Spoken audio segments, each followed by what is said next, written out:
audio. Now we do. Woo! Oh my Yep, God. that was, turn me down all of it. That wasn't bad, but it was up there. More on the mic. Check.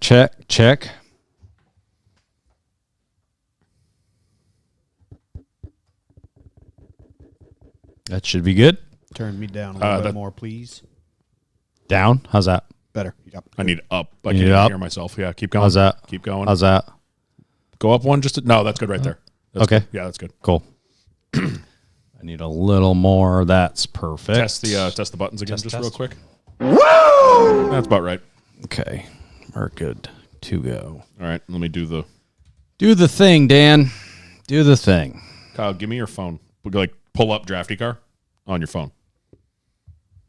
It's probably still open. Perfect.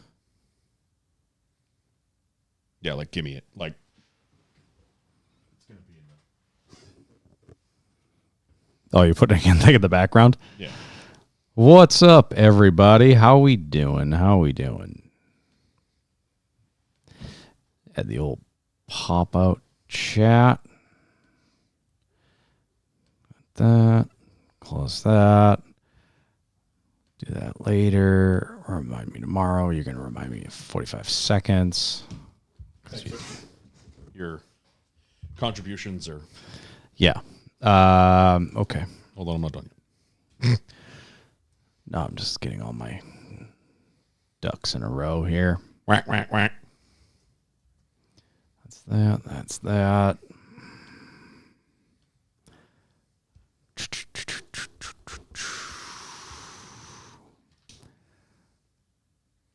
Drafty Card, the official sponsor of Loose is Fast. I just learned about that. Yeah, now. I just ruined Kyle's life. Yeah, It's I'm pretty over. sure it's over. Probably going to lose my job, house, family, kids. Don't have any, but I'll lose them anyway. It's probably going to consume my life. Okay. Good way to go out. Yeah, I mean, it's not a bad way to go out. Carteropoly, how we doing? Taylor Pierce, a.k.a. Dad, what's happening? Sorry, I used your government name on the internet. I am drinking a Body Armor, official sponsor of Ryan Blaney. Sponsor us. Blaney juice, yeah. It is the NASCAR equivalent of Gatorade, but it's better. 0 sugars added. Coconut water is the base, I believe. Potassiums, all that good stuff. Also, there's a super hydrate version of this. Don't drink that. Gotta pee a lot. Yeah. Tim Connor's in the chat. What's up, brother? I saw your text earlier. I will text you back. But also just text Steph and Adam because they're in charge of that. You good to go? Nope. Hold. Wait. 1 second. Hold. Holding. Hold the line. Hold door. Spoiler alert. He's saying hold the door. He dies. Saddest thing He dies in in the end. TV history. Okay, this should be a pretty fast one.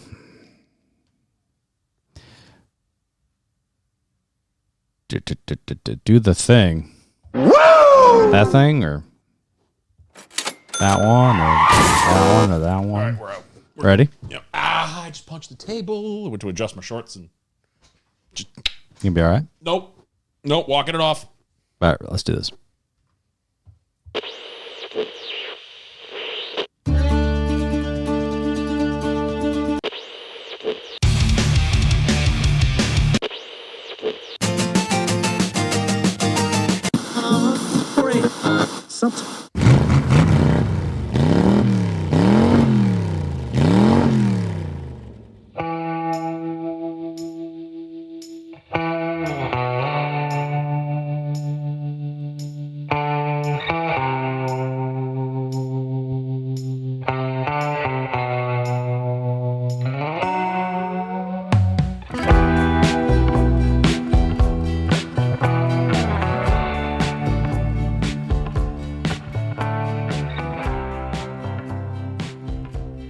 All right, ladies and gentlemen, welcome back to yet another episode of the Loose is Fast podcast. your podcast home for all things NASCAR, some things drafty car, and some things not. I just learned about it. We'll talk about it. I'm Kyle Belcher, joined as always by Daniel Walker. Hello. And Norman Pelletier. On today's episode, we'll talk some NASCAR news, talk some non-NASCAR news, and see what's up in our lives. Recap the weekend in Bristol, have some fun, answer some questions, chat with y'all on the YouTube live. The recaps will be quick. Those will be easy, and do lots of other stuff along the way. But before we do anything, Dan, pay the bills. We're brought to you this week and every other week by Drafty Car. Oh, wait, no, we're not. They're not paying for anything. I wish they were. Yes. I will pay them to get rid of the ads. Facts. Brought to you this week and every other week by the Revival Motoring Network and revivalmotoring.com/B for B. Norm, what's that stand for? Bucks for the boys. Bucks for the boys. He's being quiet. He doesn't want to startle his drafty car mechanics. They're trying to fix his car right now. They have a lot of work to do. Bucks for the boys. That is our value for value PBS kind of style system where if you see any value in any of the three shows that we bring you and the YouTubes and the vlogs and all the things and stuff, Yep. you can help us out by doing a monthly recurring donation. You can do $2, $5, $10, or $20, or make a number that suits you out of those four numbers. A little bit of math involved there, but you can do it. I believe in you. You can do a one-time donation on PayPal. That is info@revivalmotoring.com. You can send whatever you want. Mm-hmm. You can. Make sure you put in the notes that we sent you, Yes. so they know Loose as Fast is contributing even a little bit. PayPal is also the home of Kyle's Race Day Challenge. Yes. What's that? The race day challenge is if you donate the dollar amount that you believe of the driver, that you believe will win on Sunday and guess correctly, we'll send you a little something. A couple shout outs. Mike Underwood went for Denny. Not a bad choice overall. We had a couple Denny's, and we also Coleman Wilson. He went for KFB. Another Denny. Shout out to Richard. So shout outs. And obviously Joe, as always, with the Ross Chastain top 10. I would like to interrupt this entire thing. Mike Ricardoropoli nailed it. What's Kyle's drafty car team name? Revolutionary Racing, Mayflower Motorsports, Pilgrim Performance? Pilgrim Performance is pretty good, but it is, in fact, Mayflower Motorsports. It really is. Nailed it. Woo! Other ways you can help us out. Well, actually, we'll continue on the monetary track. Yeah. We do still have our merch store. It is still there. Still there. I don't think we've added anything new, but it's all the same stuff. No. Oh, we redid the shorts. We fixed Sorry, the error. Norm. Yeah, I'm very upset about that. Yeah, well, no one bought them, so What? don't think we sold a They single must pair. not have seen them, because if they saw They them, were the would've first bought one on them. the They were list. literally the first one in the store. They just Yeah, weren't looking two like two updates on the storefront. I did change the kind of gym shorts to the circle logo on the lower part of the front of your leg, which looks pretty cool. And I also fixed the T-shirts that we were having issue with. Yeah, so we had the green T-shirts were way too big, and then the black ones had like the pointy sleeve problem, Yeah. where they were like Yeah. too much sleeve. I went into the massive collection of car show T-shirts, which we probably should have done in the first place. And- Hindsight. Yeah, and check the tags. I'm like, well, other people have to be doing something similar. So I pulled out my favorites and looked at the tag, and they were all the same. So I switched it to that. So there is not a green option, unfortunately, but I went with like a kind of a khaki color one, Khakis. which kind of looks interesting with the white. But I feel like once it's washed and worn a couple times, it'll wear in a little bit and give a better contrast. Might look a little vintage, might look like shit. Who knows? Order myself one. If it sucks, I'll tell you, and I'll pull it down. But we'll try it.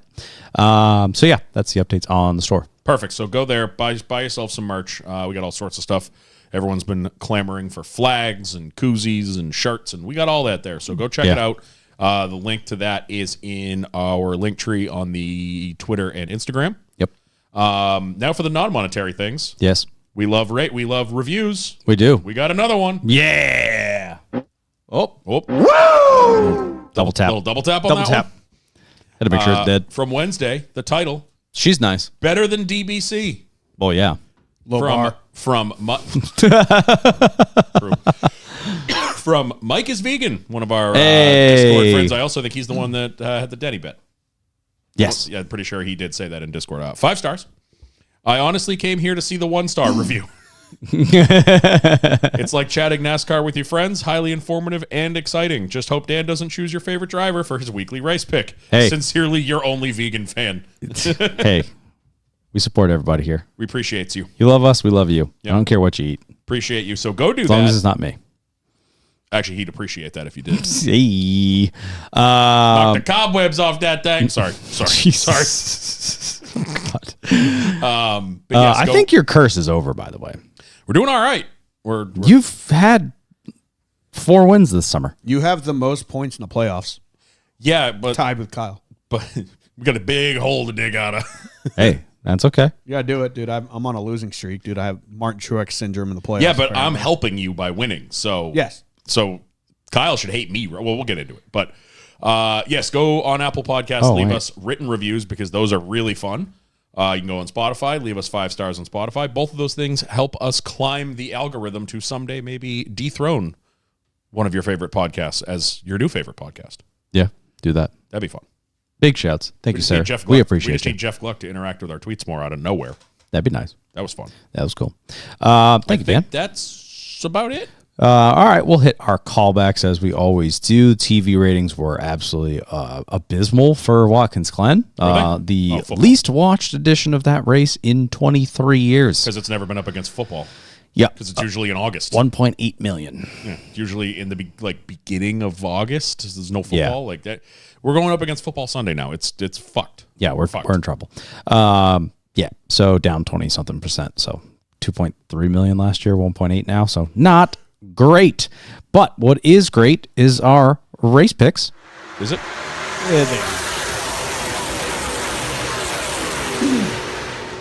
Calling back to our race picks from last week for Bristol, just a reminder, Norm chose Mr. Kyle freaking Busch. That didn't work out. I chose Mr. Brad Keselowski That one really didn't work out. by 1 point. Oh, really? To Was him. that close? Ooh. He finished 1 spot ahead of me. But Dan takes it home with James Dennis Allen Hamlin. What did he finish? Third?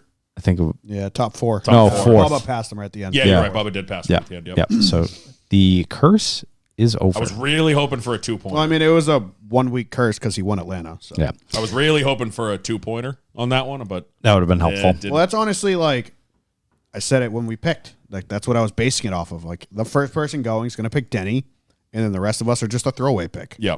Yeah. Because we could have risked it and picked Larson and won it all.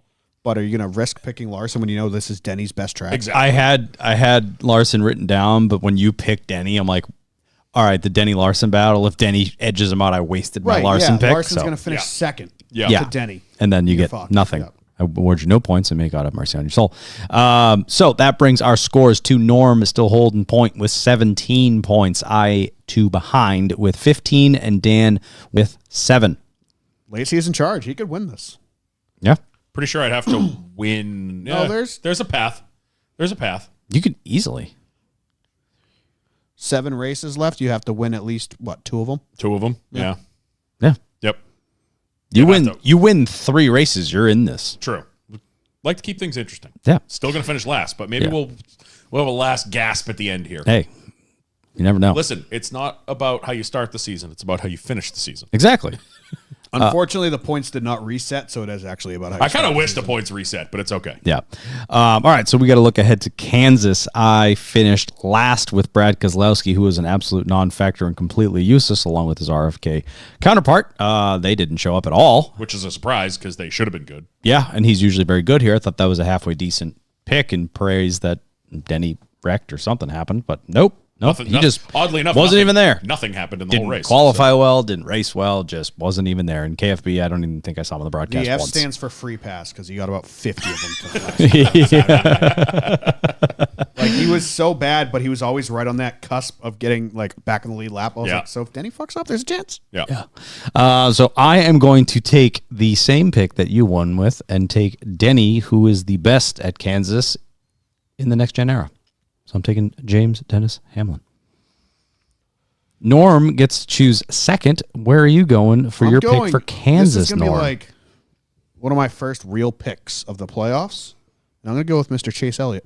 Ooh, That's a Clyde. great pick. That was actually my other idea. I think this is going to be a Hendrick Toyota day. Yeah.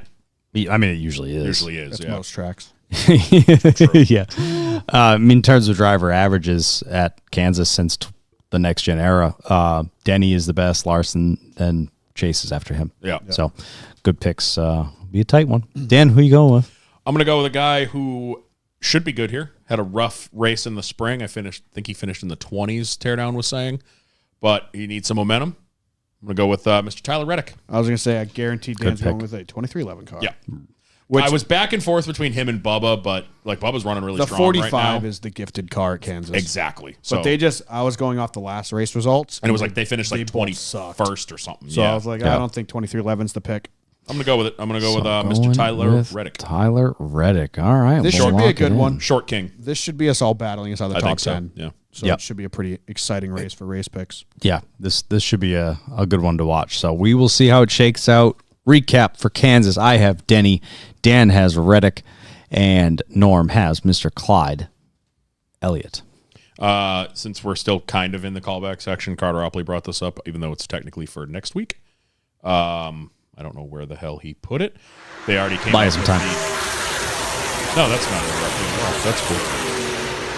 CW got 900,000 Thank you. viewers. It was something like that. It was like the CW for the Xfinity race got like 980,000 viewers, and it's like the highest Xfinity race in. It's the highest CW program I think they said all year. Maybe that's what it was. Yeah, it was That's some solid. crazy number for an Xfinity race on the friggin' CW. It's a good start. Yep. Turns out not everybody has it. Nope. That was a real pain in the ass. massive mess. The friggin' Twitter was ablaze on Saturday night with people like, "Wish I could watch it," or Friday. So night. if you have cable or like natural cable like Dan does, antennas just hardwired into your house, you should have CW. But if you use a streamer, the only two streamers that carry it are YouTube TV and Hulu TV, Well, which are both like $90-something. I also heard the issue is it's your location sometimes. I saw a bunch of people. I think it was Indianapolis. Indianapolis. Was completely blacked out. Even people that had it on YouTube were like couldn't watch Yeah, it. some places were showing. I think I saw like high school football or high school baseball or something was on. Like high school sporting was on CW. And there's some markets. And there's no streaming option. They don't have it on anything. They don't even have it on No, like because it's not on cable. It's just broadcast over the air. so dumb though. Yeah. So I was. I'm sure they'll figure that extremely out very quickly. frustrated Saturday afternoon trying to find it, or Yeah, not here we go. Friday So- afternoon trying to figure it out. They got 906,000 viewers for Friday's race at Bristol, the channel's highest rating for any program in 8 months. Because I'm pretty sure they just run reruns of like Impractical Jokers and like That's okay. We'll take over the whole network. and Live Golf, which no one watches anyway. Yeah, we'll take Yeah, it. they definitely need to. I mean, it needs to be on a streamer. Agreed. Like the fact that it's not on the CW app is embarrassing. It should at least be on the Peacock app because it's the same thing. It's in Apparently. the same. I would think it would be on the Peacock app because it's in the same family of NBC networks. So I thought that was a massive ball drop. I mean, I get it.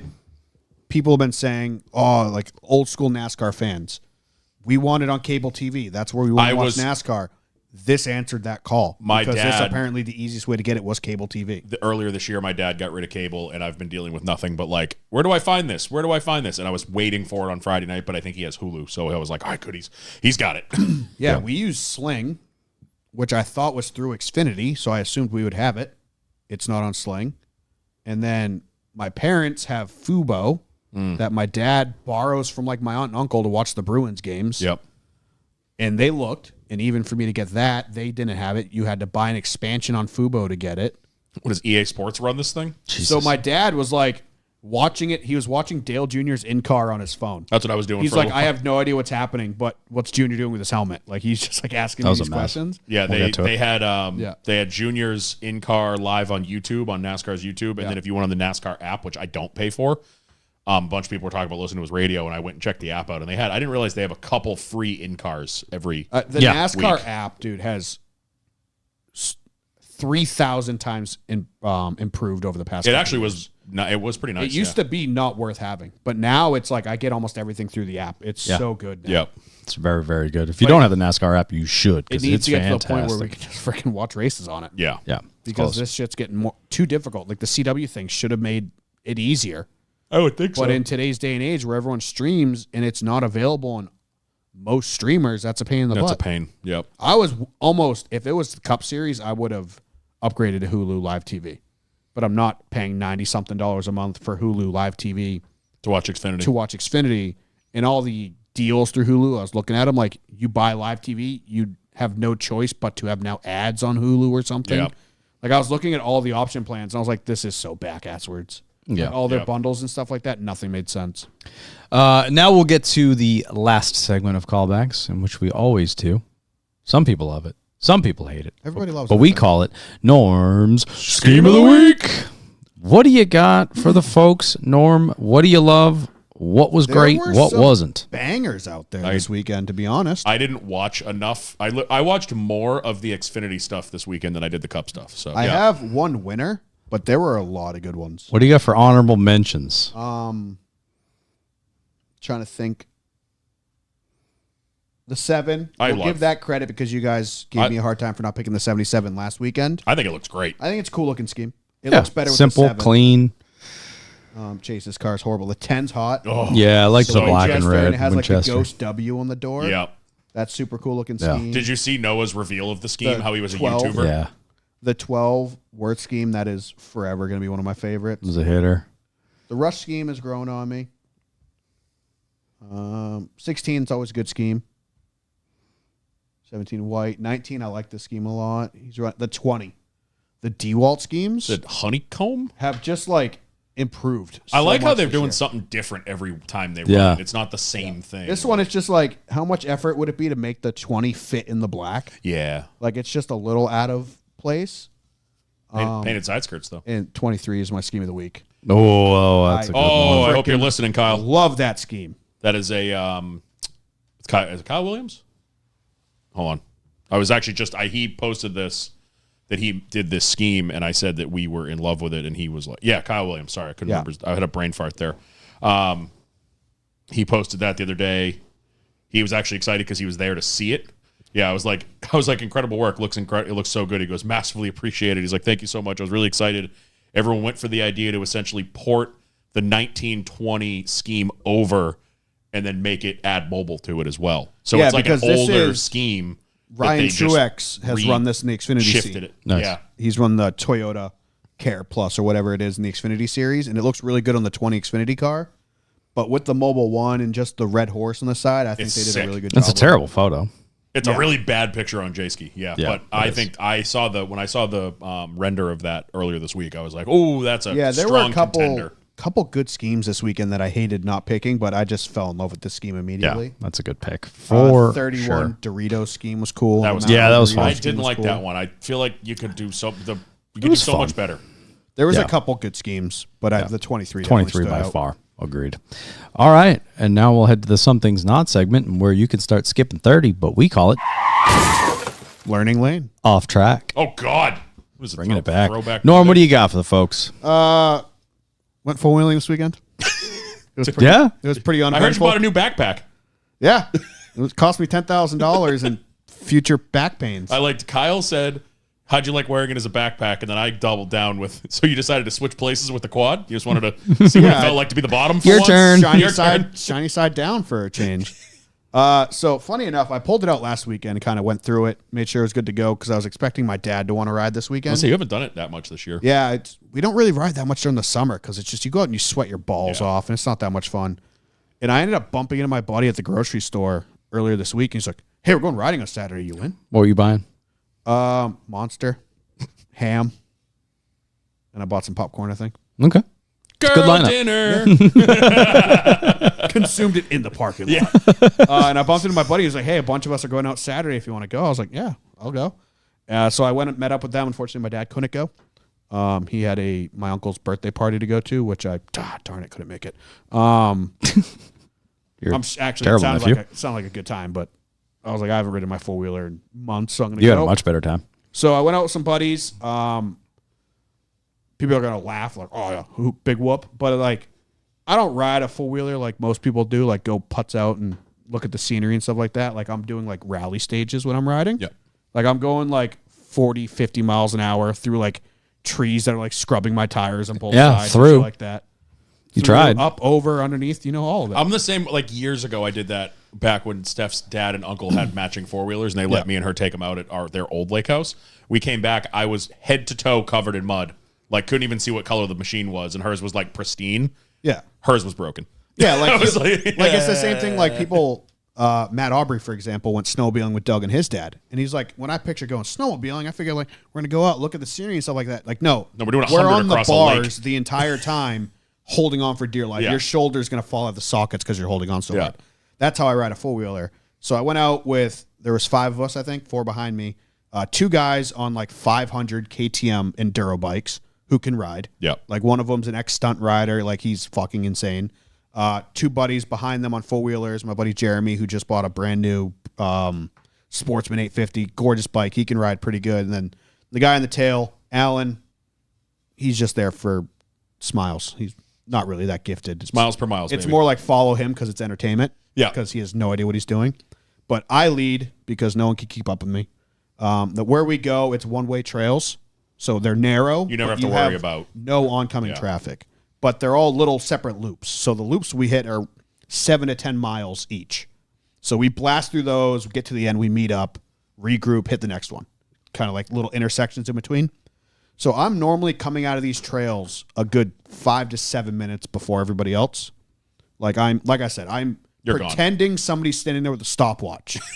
And You're setting quick time. yeah, I'm literally the entire time like, how could I have gone through, Qualifying runs only. how could I have gone through that section faster? I'm gonna go do it again before everybody gets back. And so that's ended up what happening is we did the entire system, which I could go out there by myself and ride this 40-mile, 47-mile loop, I think it is, in an hour. Yeah. Like I've done it. I've gone by myself. I'm going to go riding.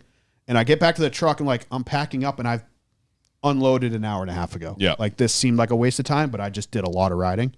And so we did it all, came back to the trucks. Normally I'd be done, but they're like, let's have freaking somebody brought a Blackstone. So now they're grilling up steaks and shit like that. So I was like, all right, cool. And they're like, all right, let's go back out again. I was like, One more run. I'm on a full stomach. I'm like, we're going to go out again. I'm like, we're going to hit my 2 favorite trails. Then we're going to head back. First trail goes flawlessly. Second trail, I am hauling the mail. Keep in mind, Saturday it was raining all day. Yeah, it was wet. Trails are wet, but it's like a thin layer of wet above dust. So it's not bad, but roots and rocks are all wet. Mm-hmm. So I'm in this freaking trail that's super fun, super tight, technical, up to the top of a hill. And then the back half is all like togue, Toge. like S's in sand. So it's all whoops and sand turns and stuff like that, Yeah. but it's all S's.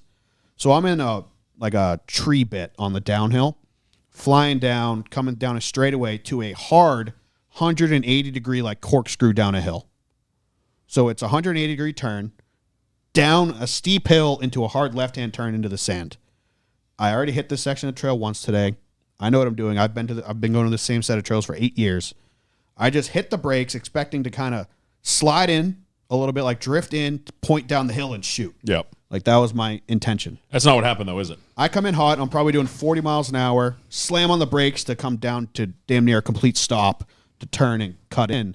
And what happens was right when I hit the brakes, I was on roots. Ew. So instead of my back end kicking left and kind of projecting me down this hill, my back end kicked right and got me all crossed up going into this turn. So I was like, best thing I can do here is just stop, regroup, and kind of cut back down because I'm like, I could shoot off into the woods and pray that I don't hit a tree or something. Yeah. But I'm like, I'm going to stop and regroup. Unfortunately, I stopped with my left front tire up on the berm of the turn. So you just and my right front tire hanging. so you slow rolled. And it slow rolled. And I'm sitting there. I'm like, all right, getting ready to turn the wheel and cut down. I'm like, it's leaning. I'm like, I'm leaning the other way, but it's not helping. And I'm like, oh, this thing's going to freaking tip. We're going down. I'm like, this thing's going to freaking tip over. And I'm on a 1,000cc 4x4 four-wheeler. She's a big girl. Weighs probably 900 pounds. She's not little. You're not getting It's like a not blaster rollover my on you. YFZ 450, which is a race quad, which I grew up riding. If I lean, that thing's leaning with me. Yeah. I can control the lean on that bike. I could pick that bike up and throw it over a puddle if I You wanted need to. me and Kyle on this one with This you to four control wheeler, the. even as big as I am, I'm hinting at where I want it to go. Please. It'll go there Please? if it wants to, but I can't fight it if it doesn't. It starts leaning down this hill, and it's steep. I took some pictures, but it doesn't give it justice. It's a steep downhill, and I'm up on the berm above it. Yeah. So I'm even higher. And it starts leaning, and I'm like, I'm not fucking We're done. gymnast. I'm not jumping off in the other direction. So my forklift certification kicked in. And I was like, keep all hands and body inside the vehicle at all times. So I just like tucked under the handlebars as good as I could and went with the roll. Oh. I survived. Yeah, because I feel like if you jumped off, it would have just rolled and chased you. If I jumped off the right side, I'm now downhill. And I'm going to freaking hurt myself. You're Indiana Jones. Yeah, I'm now jumping down probably 6 feet because I'm jumping off the bike in motion. So I'm going to freaking hurt myself when I land. Then the bike's going to come and pancake me after that. I made it. I survived. I'm like, my best case scenario is just to hold on and hope that it doesn't freaking land on something important. Like land on a squishy like bit. my skull or something. Yeah. So I just freaking tucked in, went with it. It rolled completely over once. I was under it like this. Oh, there's 1,000 pounds on me. And I like used my body to like kick it off to one side. So it did like a full roll and then I helped it. Get back over. So it did like 180 degrees and I pushed it the other 90 degrees off of me. So the bike ended up on its side facing uphill when I rolled it downhill.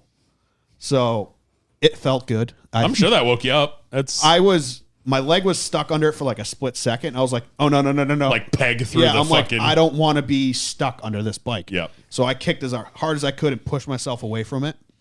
First time I've ever crashed this four-wheeler. I've hit shit. First time I rode it, I fucking sent it into a mud puddle that apparently there was a rock 2 feet in front of me. Just caved the front bumper in on it the first time I rode it. This is the first time you've rolled her over. This is the first time I've crashed a four-wheeler since like high school. And in high school, I crashed it on like a 60-foot tabletop. So yeah, fun experience. How'd you feel this morning? Or I yesterday still morning? hurt. Yesterday, I barely walked. Yeah. Because I'm worn out because I haven't ridden in 8 months, and it's a massive leg workout, like riding and stuff like that. Like usually wears out your shoulders and stuff like that. But it's the legs, freaking jumping up and down all day.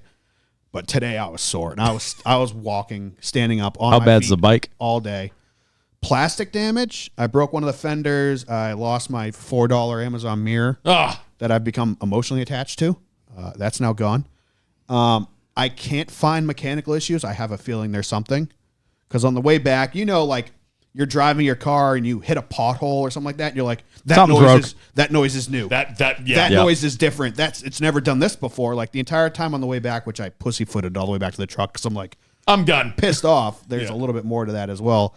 But the entire time back, I'm like, that's a different clunk. I've never heard that clunk before. Steering feels You're talking weird. yourself into shit being broken. Yeah. So I swore to myself that there's probably a bent shock or something, which this thing has like probably $800 a piece Fox shocks on it. Like Fox remote reservoir. Fucking. So it's not going to be cheap, but I washed it all day yesterday. Front fender's cracked. The bezel on the gauges fell off, but I clipped that back on. There's scratches and scuffs, but it's not too bad. The one thing that pissed me off about the whole thing, I'm leading. Like I said, keep it moving. Yeah, keep it moving. Etiquette. We got like 2 seconds of race to talk about. And so we're 10 minutes deep into this. I don't care. Yeah, I do. It's a fucking life-changing. It was scary. I Kyle. like hearing about how he almost killed himself. We've talked about you fucking crashing into a Jersey barrier for 6 years. This is the you same guys thing. have. This I is the have same not. thing. Because you don't remember it. Exactly. Like I said, I was like 5 minutes ahead of the group on average. That being said, it took 15 minutes for them to catch up to me on a one-way trail, which is, in my opinion, a problem.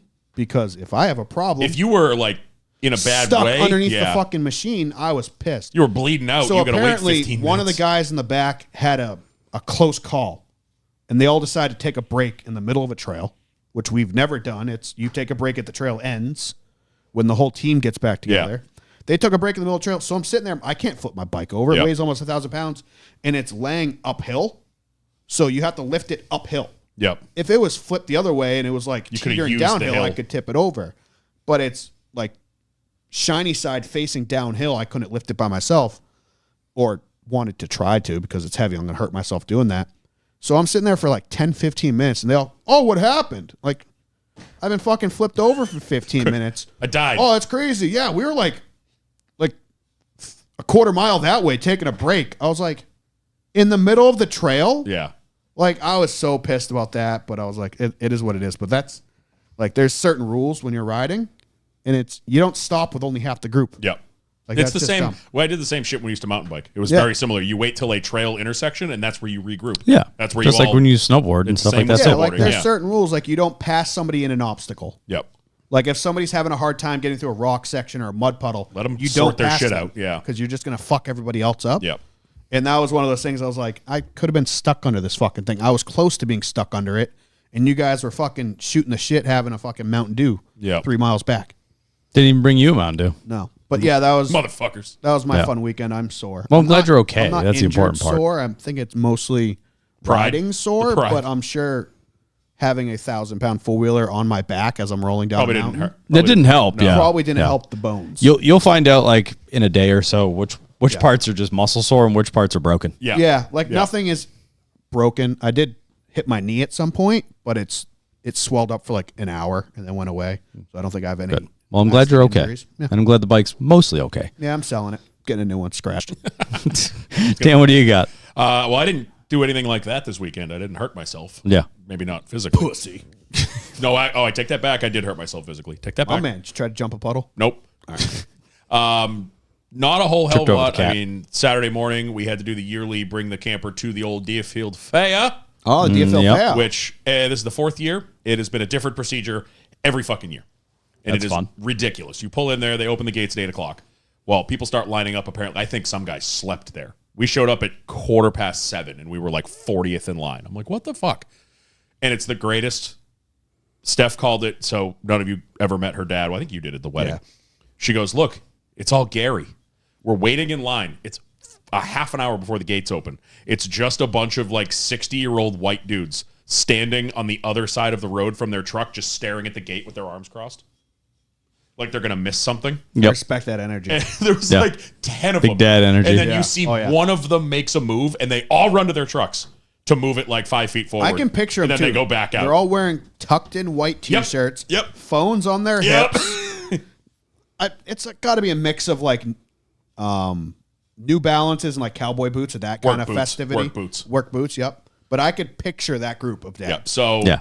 not as bad. It was just we were there. We got there at 7:15. We didn't leave till fucking 10:30. Like you get in, you get all set up, but it went And smooth. this is all AM.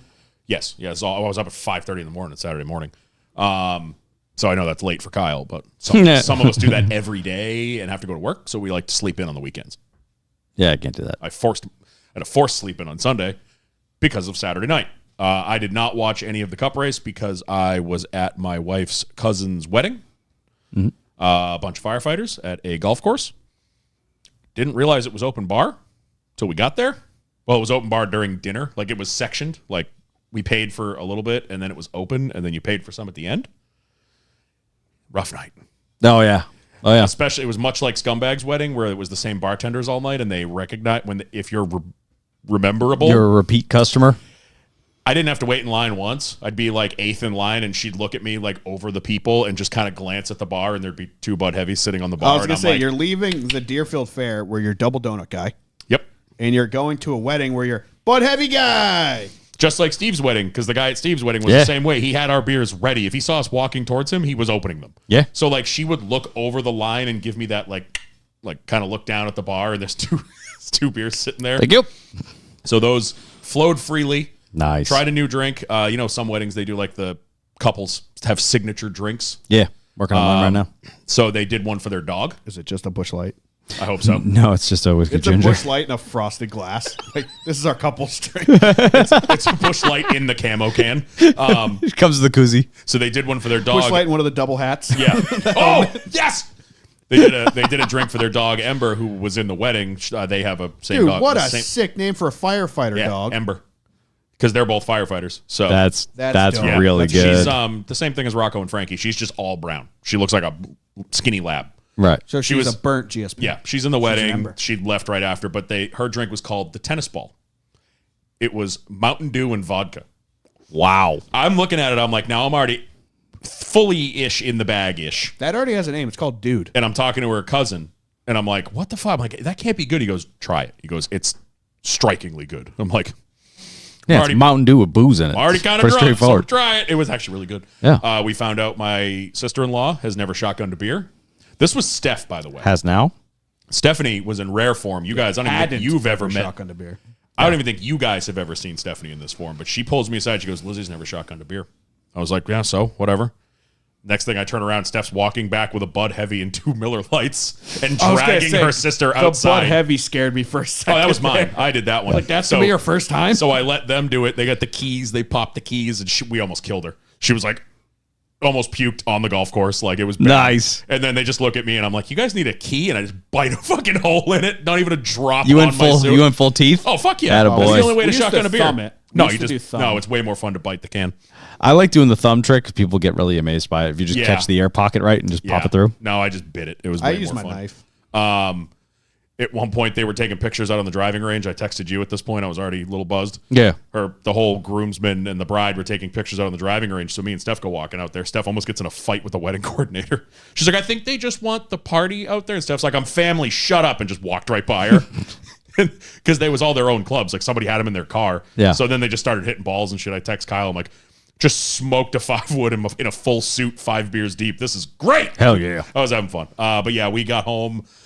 We got home at like 10:30, 10:45, and I didn't see daylight until 11 o'clock Sunday morning. Yeah. And Well deserved. It was bad.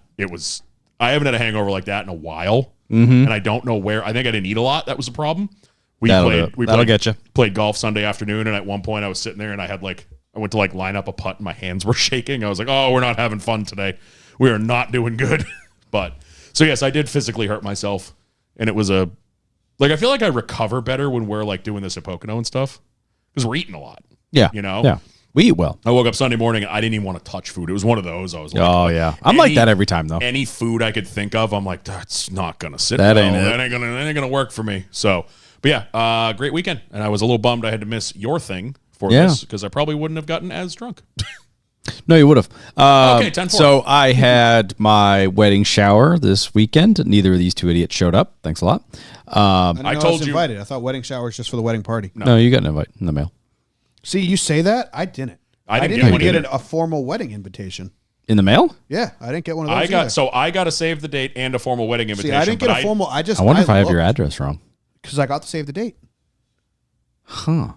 That's And I weird. looked because I looked at the save the date. I was like, did I miss something? Because I really feel like I should have RSVP'd to this wedding by now. Yeah. I kind of panicked over the wedding because you're having that. And I was like, I haven't got an invitation. I went through got- all my mail on the save the date. I was like, I must have missed something. And it's like formal invitation to follow. Yeah, I got the invite. still maybe- haven't I got was it? able to RSVP through the website. The website, yeah. Yeah, So I did that over the weekend, but I never got. I looked. I got Corey Scothen saved the date. Yep, I got Steve. You got my save the date, but didn't get the invite or the shower. Nope. I didn't get it. I didn't get a shower And invite I unless got, you just didn't send me one because I told you right off the bat I couldn't go. I got no, you didn't get sent one. I got Okay. the Mr. and Mrs. Scumbags. Thank you. Yeah, that's weird. No, But I didn't. anyway. I looked because I was like, I must have missed something on Kyle's or save the date. So Yeah. I went over it and it said formal invitation to follow, and I was like, that's what I'm used to filling out the yes, no, whatever. yeah, it's just the website. So I mean, I the just formal invite is just the time and date and the QR code. Yeah. Yeah. So I scanned the all it is. QR code, and luckily it's like It's the same RSVP. But for the 30th, I was like, thank God. Yeah, I did. I've I done did it that this before. And I've weekend, had too. to like Yeah. text the bride like the week before, like,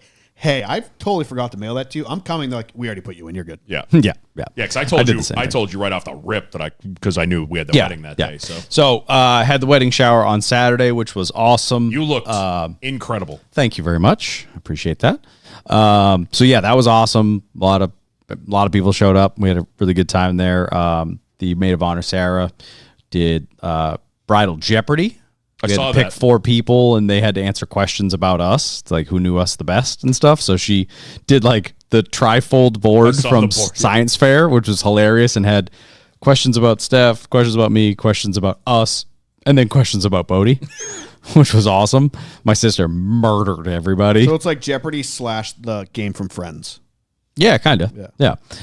So that was fun. Our families, obviously, both sides came. Tons of our friends came. Good times. People are drinking, having a good time. And then all of our friends were like, we're coming over. Okay. Oh, back to your house? Yeah. So you got invited to your own after party? Yeah. That you And didn't then know I you had were to having. host. Yeah. So I don't know, 15, 16 people or so came over, hung out, just bullshitting, having some drinks, talking shit, whatever, and then ordered some pizza, and then the race was on, and then Mario Kart, and then it was 2:00 in the morning. Whoops. Yep. Hey, that'll sneak up on you. Yeah. Yeah. So I do love the hidden, on the subject of your wedding, the hidden Easter eggs in the wedding website. which Like, ones? I didn't know this whole time. I've been under the impression that Dan Brown was in the wedding party. In theory, yeah. I didn't know Dan Brown was a flower boy. Yeah. Is he even crashing your wedding? He's the flower boy. He's the flower boy. They did that at the wedding I was in this weekend. They did have, while the parties were walking out, we're all thinking the bride is the next one to walk out because there's no one left. It changes to pour some sugar on me. And one of his buddies walks in with the bandolier of beers, and he's just throwing them to people as he walks in. That's the plan. That's the plan? Yeah. All right, good. Yep. So I had a great Saturday and then woke up Sunday. And obviously, me being me, I had to do house stuff. Something. You had to do something. So I built that in the pantry. Nice. You know where the washer dryer used to be? That's where that is now. So that's a nice You little, had to do little something pantry. or you would have exploded. Yeah, exactly. So built a little pantry cabinet that will be nice. There's the bush block on the top and whatever. Worked on the Cabrio, put new door cards and a new rear seat bottom on it. Big shouts to old man Tom.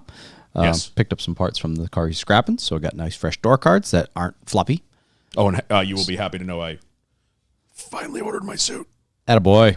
Proud of you. Oops. That fucking website, I tried to do it on my phone. No. You had the list of all the shit, what to put in. I'm like, I don't see half of this. You have to scroll all the way down and go to expansion I mode. did it on my sister-in-law's computer. And I was like, oh, there's way more stuff here to fill out. I was like, I would have missed that completely. Measurement thing's pretty sick, right? That was pretty sick, yeah. So yeah, had a good weekend. Good weekend.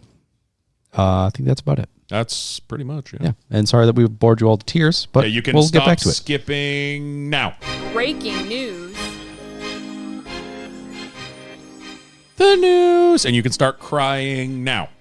No, we're going to wait. Okay, we're going to wait. Okay. We're going to start with some smaller bits first. We're going to start with Rackley War Racing in the news as of today, or yesterday when you listen to this on a podcast. Rackley War announced that Dawson Sutton will be replacing Ty Dillon in the 25 truck for the remainder of the season. What a shame Ty Dillon's never got to flourish in a proper ride. Oh, wait, no. Yeah. He's the problem. Is he the problem or are they the problem in this situation? Because it seems like the same thing happened again. Yeah, they've already done this to one. And who's Dawson Sutton? I don't know, but they said Ty Dillon was staying on in like a mentorship I hope he's from role. Dawson's Creek. Is Dawson Sutton the kid that like is related to the guy that owns Rackley Roofing? Racing their late model then? Maybe. Maybe. I knew it had a different name, but this name doesn't stand out. I Yeah. got nothing. So anyway, that's the news, and yeah, carrying on. You know what's crazy about this? Ty Dillon's going to go from getting fired from Rackley War, a C-level truck team, to getting hired in a cup team. Probably, yeah. That's bananas. Yeah. Yep. And what is the opposite of rightfully so? Anyway, keep moving here. We got Trackhouse / Colleague Racing in the news this week because it came out earlier in the week I guess late last week, that Ty Norris has left Trackhouse as the chief business officer, and then about 5 seconds later, he is in at Colleague Racing as the chief business officer. There was a larger piece of news that came out in this. Mm-hmm. That his name is Tyrone. Well, yeah. I did not know that. Yeah. Tyrone Somebody Norris. said it in Just Discord. I thought Justin Marks was making a joke. I thought he was too. Like I thought that was a assumed nickname. his name was Tyler. I thought that was a nickname. Like, Tyrone. Like, and then I looked it up and I was like, oh my God, his name is Tyrone. Yeah. That's phenomenal. So maybe Trackhouse will actually be able to use the one font in the throwback. Probably not. No, doubtful. I don't think he was the reason. Well, him Ty- being there probably pissed Teresa off enough to make sure that they couldn't use it. Yeah. So interesting news. I mean, we've been talking about Colleague for a long time, but it seems like they might be doubling down to hire someone like Ty Norris to try to fix that program. Him leaving Trackhouse was a shock because like he's been an integral part of that team since they opened the fucking doors. Yeah, he helped start it. Yeah. So him leaving was a shock enough. And then you're right. It felt like I took one step and it went, oh, he's a Colleague now. What the hell? Yeah, I thought at first, I was like, this might be like almost like a partnership deal with Trackhouse and Colleague, because there's been rumors all year that Trackhouse is going to absorb them, and now Colleague seemingly doubling down on staying. I was like, oh, maybe they're sending Ty over there to help Colleague as like kind of like to branch the two teams. But the whole Connor Zilic going to JRM thing kind of squashes that theory for me, because if that was the case, Connor Zilic would go to Colleague in Xfinity, not JRM. Exactly. So this is weird. I mean, Ty Norris is a freaking powerhouse. Always has been. He knows what he's doing. He knows how to make teams fast. He knows how to run teams. He was a massive get for Trackhouse at the beginning of all this. Mm-hmm. When Trackhouse first announced they were starting a cup team, he was one of the first guys they went after, and that's when they started making all the business moves. And now they're an A B+ level Cup team. But this also could be just a Ty Norris decision. I mean, he's very well established in the industry. It might be a situation where he's like, all right, you guys are up and rolling. You're in good shape. You're in good hands. Let me move on to something else that needs some cleanup. His jollies kind of raising ships rather than keeping them afloat. Like my father did that in like the later part of his career and kind of bounced around different positions, like cleaning up the place, if you will. So maybe that's the case. We'll see. I mean, Colleague needs all the help they can get. He's a very good guy to do it. And maybe he just enjoys the challenge. Yeah. And like, this place is a sinking ship. Let me see if I can, fix it. Plug the hole in the bottom of the hull and see if I can right the ship kind of thing. I can fix him. Yeah. She can fix me. Anyway, keep moving here. We got Big Machine Racing in the news. We talked last week that Parker Kligerman will be leaving the 48, no longer racing full-time, and I hate it. And they announced his replacement will be, as everyone thought, Nick Sanchez. Yep. I was way off. That was that was a rumor. I mean, that went from rumor to real in like 2 hours. I mean, he ran for them before, Yep. so he's done it before. So happy for him. Kudos to him, stepping up pretty quick. Still a young kid, a lot to learn, but getting a good shot in a fairly decent ride. Yep. Yeah, with Nick Sanchez going over there, you got to assume there's still going to be some sort of Spire alliance because he's the Gamebridge guy. Yeah. He was the first one to bring Gamebridge to NASCAR. I'm assuming they're following him. That could be wrong. Maybe. They could be leaving him, and that's why he left in the first place. But kind of an interesting move on his part. I don't know. Spire seems to be really good at leaving people behind. So yeah. Fair. They do. Anyway, this one's fun. Joey Gase Motorsports in the news. Yeah? Because Carson Ware is back in the car. Oh, good. I don't even know who Carson Ware is. Cody's brother? Younger brother? Cody's younger brother, the one with the face tats? Fuck yeah, dude. The one with the face tats that went to jail, right? Didn't he go to jail? They both went to jail. I think they both went to That's a good point. That's a good point. Pretty sure they both went to jail. Yeah. Yeah. He's the one that like broke into his buddy's house and like held him at knife point or something like that. You remember that? So. A couple Yeah, years that ago? was Carson. That was Yeah. Carson. Yeah. Yeah. So yeah, he's apparently out of prison and don't kill us. Listen, we're Rick Ware fans now. Don't kill us. Yeah, actually. Oh, wow. That's weird. Yeah, that's weird to say. Isn't it? I don't like that. Just dawned on me right now. Thanks, Dan. You're welcome. I'm going to leave now. Anyway, been Carson losing Ware sleep is over back. it. He drove at Bristol this past weekend in the 35 car. So the Ware boy back on track. You know what's crazy to me? That car is flipping between Carson Ware, a convicted felon, and Frankie Muniz. Now that you said that, America's sweetheart, child actor. We love to see him. now that you say that, I can't unsee it. Yeah. Yeah. Yeah. Oh, Brad Perez. Thank God he got out of that situation. Yeah. Yeesh. Yikes. Yeah. Anyway, 2311 in the news. Bubba Wallace signs multi-year extension with 2311. Yeah, there's a lot of people saying, "Oh, this must mean there must be movement in the charter," and Denny was like, "No, Yeah. wait." 2311 in the news. They have not signed a multi-year deal with NASCAR. Denny basically squashed that real quick. He's like, "No, there's been no movement, but we plan on moving ahead anyway, regardless of." So it charter. sounds like they're promising both their drivers and their sponsors that nothing is going to change payment-wise. Yeah. Which, unless they're planning on paying the difference out of pocket, something is going to change payment-wise unless you sign these freaking charter deals. Yep. Yeah. Unless you guys plan on winning every single week. Yeah, I don't know if they were at risk of losing Bubba, but they definitely didn't want to take that risk. No. Like, I don't think he had another opportunity out there that I could picture. So, Front row. yeah, I guess. Yeah, there is that's there's not like the only seat left. 15. seven? Technically, Oh. technically no. Oh, yeah. Seven's locked up for next year, too. Yeah. The 15 This. hasn't officially been announced. That's the suspected landing spot of RFK's third charter. Yep, and then front row, and that's really it. Yeah. Yeah. Colleague. That's really it. Yeah, the second car. The 31. Yeah. Anyway. So, yeah. Good news for Bubba. Good news for 2311. We also have AM Racing in the news this week because they announced that Harrison Burton will be driving full-time in that 15 shitbox Good luck, in kid. 2025. Good fucking luck, kid. Yeah. That's whatever. It's a ride. He earned it. I can't believe Yeah. believe that's the best ride he could get. That is honestly surprising to me. With the amount of money that kid has, and even like in Xfinity, you have to assume he'll be able to do something. He was decent in he Xfinity, has wasn't he? 4 wins in like 4 years in Joe Gibbs equipment, and we know how hard it is to win in that stuff. Daniel Hemrick almost in it.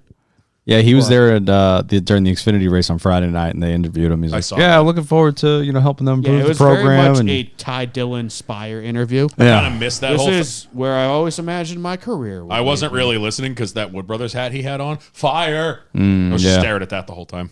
Isn't it exciting to be able to be a Wood Brothers fan again? Yes. True. Yeah, That's a good point. You know what's So- crazy to me? Even like Austin Cindric has grown on me recently. Yeah. So now like he's actually hilarious. and He Joey is. Logano, he's warmed up to me in the past 3 or 4 years. Cindric's got that. He's warmed drive. up to you. Thank God. I was Well, worried like, if he was going he to like likes you you. He's again. warmed up like in my opinion. You've warmed up to him. I don't think he knows I exist. But Cindric's got that really dry humor that we all love, and I've been noticing it more lately. Yeah. I'm like, damn, he is funny as hell. What Yeah, the he's turning always point been for me was like 2 years ago when he was helping Jamie Little in the booth, and she said 69 degrees. Nice. Nice. It was last year. Yeah. but it's Was that nice, last Yeah, it year? was last year. It's nice that I can pull for now. Next year it's gonna be all 4 Penske cars. Yeah. Like that's cool. Yep. Yeah. I still don't pull for him because I have an ingrained hatred for Team Penske from growing up a Jeff Gordon fan and having Rusty Yeah, see, Wallace like, be in the that's- 2-car. But aside from that, I like That's everybody something that's I there. can- I can I've get pushed over. my team hatred all in one bucket now. Yes. Spire? Same. True. Now we have to Oh, that's it. No, I take that back. 2 split it. buckets. You have to hate McDowell now, which I've always kind of hated McDowell. Wait, so- who else do you? What's the other bucket? RC. Oh, true. RC is Oh, a I human. thought I assumed it was JGR.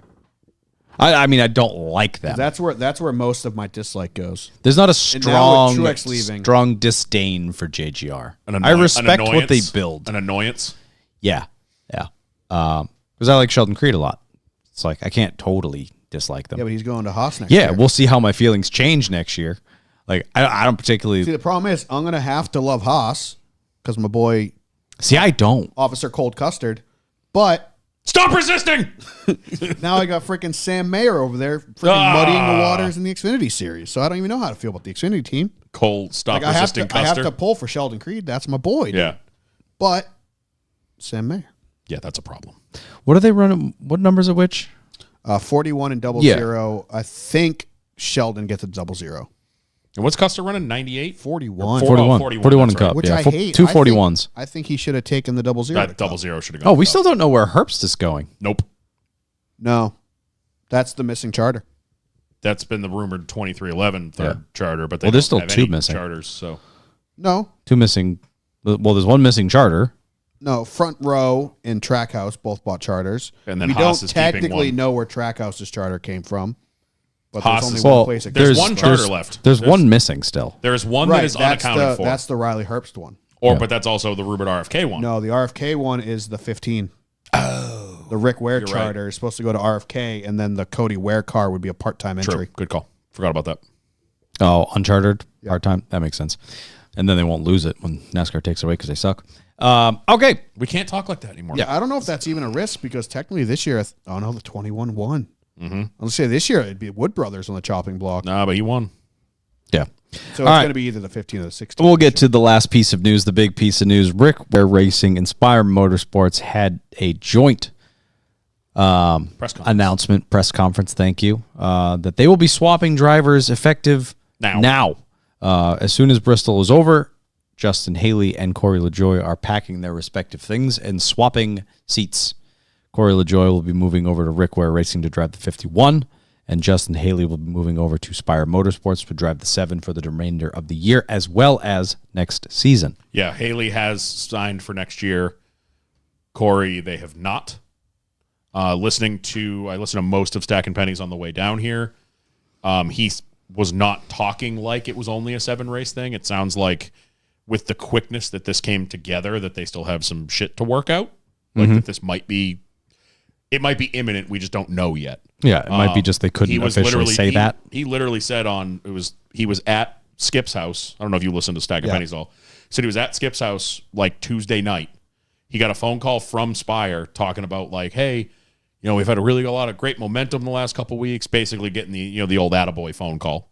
Right. And he said it was like a couple hours later he got the phone call saying that they were trading him. Like that's how quick it happened. Yeah. So really weird. I guess it's not totally unprecedented, but just very bizarre how it all happened. Unprecedented in a pretty much, I'd say, modern day. it's happened. That's what fair. was it? 2003, I think they 2003 said, was but it was like two semi backmarker Yeah. teams trading drivers and Yeah. stuff like that. This is I mean, given it's two backmarker teams, but there's no such thing as a low-tier team anymore. There's just a lower-tier team. So it's still a big deal. You got to think there's millions of dollars on the line here that they had to negotiate and kind of transfer accounts and stuff like that. And not only is it that, it's also two different manufacturers. Yep.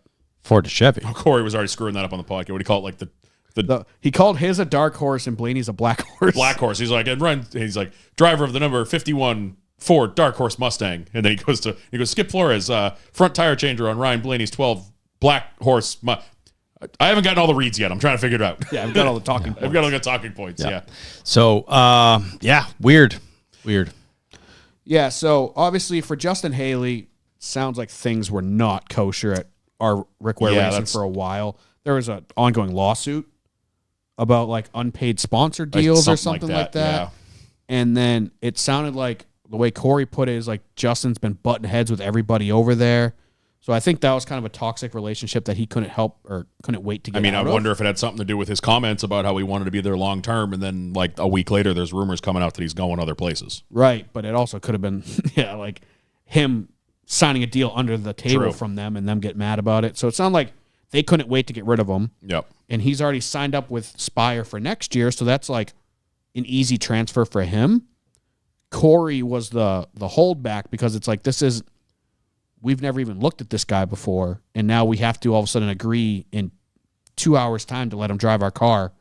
Yeah. But for Corey, like you guys have been saying, you guys have been calling it like almost like an interview. I think he's definitely on a trial period. Yeah. Like a trial period. But it sounds like, I mean, who else are they going to go after? You know what I mean? They give him 7 races to prove himself. By the end of those 7 races, there's nobody else to pick. That's my thing, and I don't like thinking of it as a tryout because I also think people in NASCAR are smart enough to know that you can't judge a driver and team on 7 races when they haven't had any time. They're going to show up to Kansas this week, and it's like, hey, me and my crew chief have been talking for 4 days. Yeah. And I got to hop in a Chevrolet. Hop in a Ford when I've been driving a Chevrolet for how long? Exactly. Like it's going to be some growing pains. And we'll unfortunately, he's getting in a car that has just come off some of its worst runs of the year, and Justin Haley's getting in a car that's had 4 of the best weeks of its career. The year, yeah. So it's Justin Haley's definitely getting in an optimal position. Plus, it's a much bigger team for them to get information off of. Corey's on an uphill battle, but the way Skip was talking, there's a lot of sneaky good people over at Rick Ware right now. They were kind of making me feel better about the whole thing on stat. Now, again, this could just be them trying to be positive, Corey and Skip, but they were naming some of the guys that are over there at Rick Ware, and Skip does all the the street stock stuff at Bowman Gray, and I mean he was rattling some of these guys off, and he's like, these are really smart dudes that you've got going over there. And Corey said he kind of liked. He basically related Rick Ware. He said they are very much where Spire was last year, pre the KBM buyout and the moving of shops and everything. He said there's like 35 people there. And he kind of sounded like he was happier with the smaller group. He was like, he didn't say this exactly, but in as many words, it sounded like he was like, Spire got a little big for its britches. Like it got massive really fast. And it was just a lot of, I think he said there was a lot of red tape involved. There was a lot of bullshit. There was a lot of other people calling the shots, where it sounds like Rick Ware, they are in the old chassis shop, the old Roush chassis shop that's behind RFK. And he said it was a much more like tight knit, like smaller group. Right. It's more old school. That's what it sounded like. Yeah. So, I mean, hopefully it's a good fit for him. Hopefully he can make it work. Obviously, we knew at the beginning of the year Rick Ware was kind of having an alliance with Roush, RFK. It seemed like it wasn't really fruitful up until now. They haven't really stepped their game up that much. Haley's had a couple good races, but but I mean, Corey's had a lot more good races in the set. Haley had good races where you expect them to have good races. Right, like Daytona's, he'll Talladega's. pop up and like be running 11th. I think at Darlington 1. Something like that. I think he ran like 11th. It's like, oh, this is gonna be good for them, and they just rattle off a bunch of 28th place running races. So I mean, hopefully it's a good fit for Corey. We all love Corey. Kyle, I don't know if you saw this. I posted it yesterday, I think, but Corey is bringing Celsius and Schluter with him. Yep. Excellent. They are staying. So we can still get Celsius's that's from just behind his trailer. That's the immediate sponsors that are going with them. If they allow us in. Like, there's a couple sponsors like Chili's. Yep. And I can't think of the other ones. But there's been a couple that have only sponsored his car. Like he's had well, I'm assuming he'll probably have like the Nigu. Yeah, Stuff. they haven't primaried this year, but he still has a partnership with them. Yep. Who knows? He could bring Built back. There might have been some sort of conflict. Who knows? Who knows? But there might be more sponsors down the road. And as many people have pointed out already, Corey is an avid Days of Thunder fan. I think that's why he recognized our logo when we saw him at Loudon, and he's now in the 51 car. So the Rowdy Burns throwback potential if he drives there next year. Well, I called it. This is something I've been waiting for. Corey LaJoy right now is literally Cole Trickle. Russ Wheeler, a.k.a. Carson Hocevar, shows up, becomes the new favorite child of the race team, and now Corey LaJoy needs to go drive the 51 for the enemy team. He's going to win Talladega. You heard it here first, Norm, folks. I didn't even think of that. I didn't even think of that So parallel. Russ Wheeler, a.k.a. Carson Hocevar. They should just roll that thing out in like a knockoff Mellow Yellow scheme for Talladega. I'd love that. Jeff Dickerson comes over. That's my motor. That's My motor, that's a Spire engine. But yeah, Corey and Skip came up with a bunch of fun ideas. I mean, Corey's already talking about throwback schemes, so he's thinking he's going to be in this car next year at Darlington. The way he was talking was that it's probably imminent. And like you were saying, who the fuck else are they going to put in that thing? Yeah. You know? Just the thing is, like, obviously the conversations about him going to a championship quality truck team or somewhere else, like, is this the right move? Yeah, I don't know. See, we I had don't these know. discussions 3 years ago with Corey, and it seemed like the wrong move to do what he did with stick with Spire. But you almost got to walk yourself into a charter when you can because they run out fast. That's the thing with the pipeline looking the way it is right now. If you look, You may never get the chance. you may never. If you go down to trucks, he's going to be 33 on Wednesday. You've got fucking a bunch of 20-year-olds in trucks and Xfinity that are chomping at the bit to get up on Sunday. You're gonna race a year or two in trucks and Xfinity. Then who are you fighting for cup rides? Sheldon Creed, Sam Mayer, Austin Hill, Connor Zilich. Yeah, exactly. Parker Retzloff. If you have can stake- 15 people, you have to fight for a cup ride. If you can stake your claim and stay on Sundays now, I think you do it. Yeah. It's not the same landscape as it was a couple years ago when John Hunter did it. I think that was a weird lull. There was some young guys, but it's not like right now the minor leagues are stacked. Yeah. And there's Big and time. the problems, all the cup teams are young right now. Yes, We have 3 old guys in the sport right now. pretty much. Once Truex We is have gone, Denny, you've got KFB, and Keselowski. and even Logano's not old. I look in at the him as past, an old like, guy, but since we've been doing this show, there's been a lot of shakeups. Shit We're ton. due for a lull. I mean, think about the stuff that's happened in the 3 years, so 4 seasons we've been doing this. Brad leaving Penske, like KFB going to RCR, like massive moves. Harvick retiring. Harvick retiring, Truex retiring, Truex retiring, SHR shutting down. and like there's Reddick canceling his contract with RCR and going to 23 left. Starcom shutting down. Can we just all QFAs, dude, RIP. BJ selling off, BJ just cashing the fuck out. Yeah, can we just Meanwhile, maybe? Matt Tift, dude, cannot catch a break. Oh, I saw He's that. like in a Final Destination movie. Did you right see now. that? He Matt wins the Tift- lottery and then he's getting. Did you fucked see that? left. Oh, he got kicked in the face? So he got kicked in the face. Yeah, and we then talked about it. This weekend, goes dirt racing and does like a fucking 40-length barrel roll, and he's like, another weekend. Poor guy. But yeah, I'm down for like He's lived 75 years and he's 28. I really appreciate when we have stuff like this to talk about. But can we just have a break for a minute? No, Like- it's not over yet. Right, It's we're not. we're almost done, but then the next year rumors start coming out, and the whole Justin Haley's going over to Spire because he's the 5th Hendrick guy. Oh, don't And say now Hendrick. If you now say it 3 times, Joe somebody- Spinelli will pop up. Somebody at that team's on the chopping block. Never mind, he's already in the chat. Well, guess what? The guy on the chopping block just fucking dominated the entire first run of the playoffs. Yep. So it's like, Well, Spinelli with Rick pulling the strings at Chevy and Toyota making. He's not pulling the strings at. I saw somebody Yeah. post that. Somebody posted Justin Haley has not proven himself enough to take the no, 48 I by don't any think means. he's on paper a threat to Alex Bowman at all. You know the company that builds the like the lift gates and stuff for vans and such? Yeah. That come to dealerships and do the factory install ones? Justin Haley's family owns one of those companies, like a huge one. Oh. Who owns a whole stack of dealerships? His name's Rick Hendrick. True. So, Little B2B little there. B2B deal. Like, we'll help you out in one of our other teams. Like, we do stuff with Spire. We'll help you out. We'll get Justin over here. I think that's the extent of it. Yeah. There's a B2B. we work with each other kind of thing. I don't think there's any threat that he's stealing the ride in the next 365 days, who has proven fucking nothing. The stupid friggin' NASCAR trolls all over the internet. Oh, Alex is on the chopping block. Oh, you mean the guy that scored the most points in the first round of the playoffs? Right. Arguably the most consistent driver you have. Has probably the highest paying sponsor in all of NASCAR. Yeah. That loves Is him the and is the only fully- one that's full-time. Only fully funded car in all of NASCAR. Yeah. Not even Kyle Larson is fully funded. Nope. He's not funded at all. Yeah, it's Rick's paying for it. It's a colleague I'll issue. argue that Taking till one the day. pocket out of a pocket into another pocket. Yeah.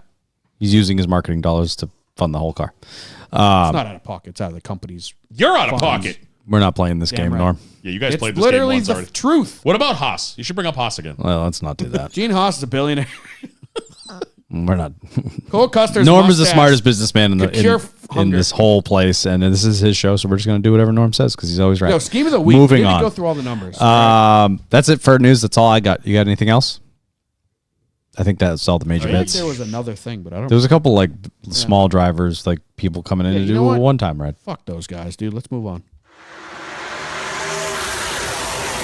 That was smooth. That was smooth. I like that. That was the Smooth, best baby. transition. All right, we had a triple header weekend at Quad. Quadruple header. Did you watch that banger of an ARCA race that couldn't make it more than 2 laps before cautions? No, It I was- actually didn't.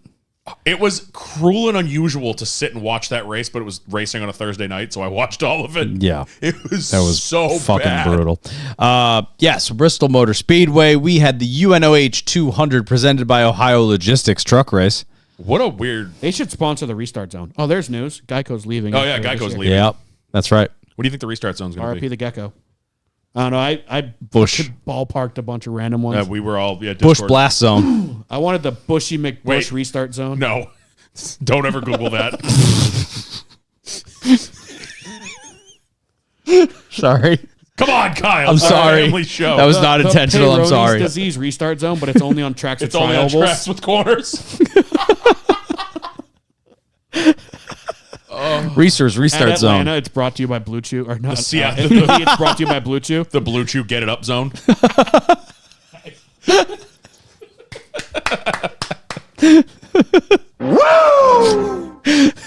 Jesus Christ. Oh, I had a bunch of them I listed. Keep going. The Blue Chew Excitement the zone. Xfinity faster than 10G restart zone. So, yeah, Bushy McBush restart zone. that's it right there.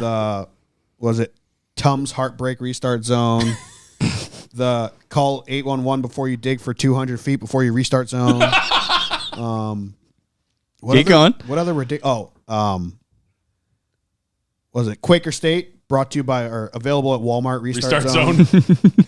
I was just trying to think of all like the ridiculously long named The beef. It's what's for races. dinner. Yeah. Yeah. Restart zone. But all like the ridiculously long named races, restart zones.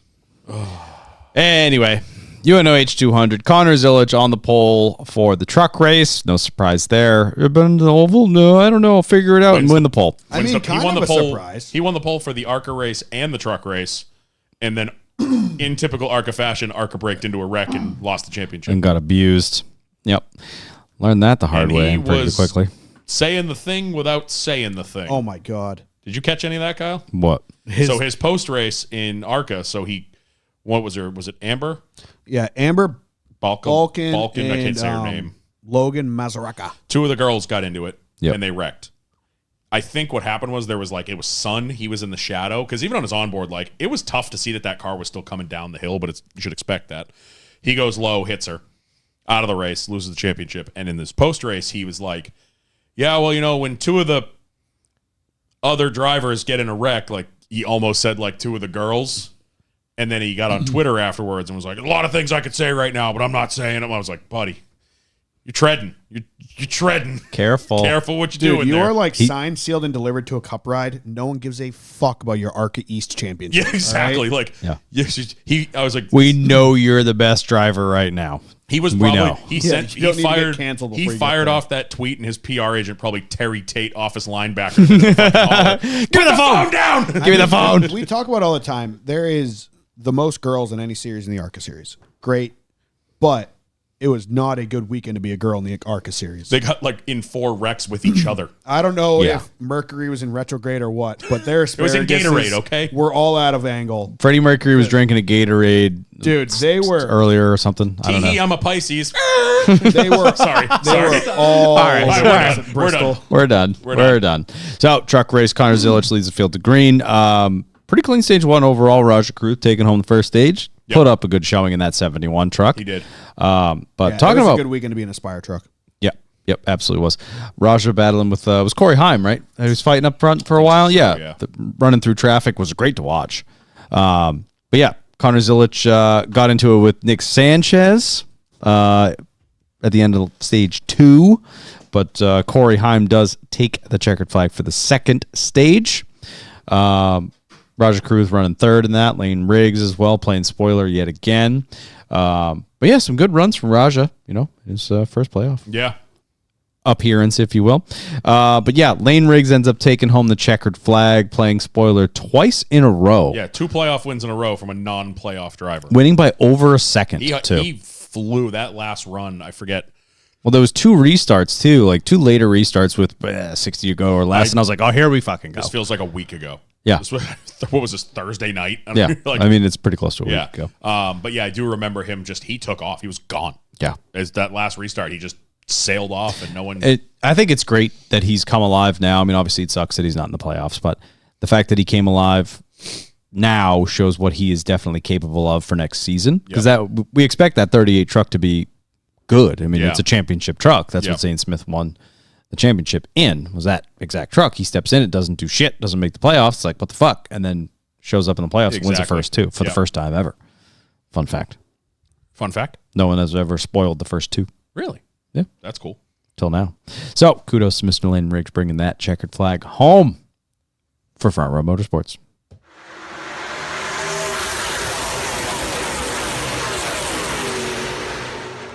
The Food City 300. Dale Earnhardt Jr. 300. Yeah, the Dale Earnhardt special. God, I love watching him race. And last year, obviously, he lights on fire. He's running well, lights on fire. He led like 50 laps last year, and we're all thinking, like, could he do it? Yeah. Could we all be children again? And Dale Jr. wins a race, and then he catches on fire and burns his leg. Yeah.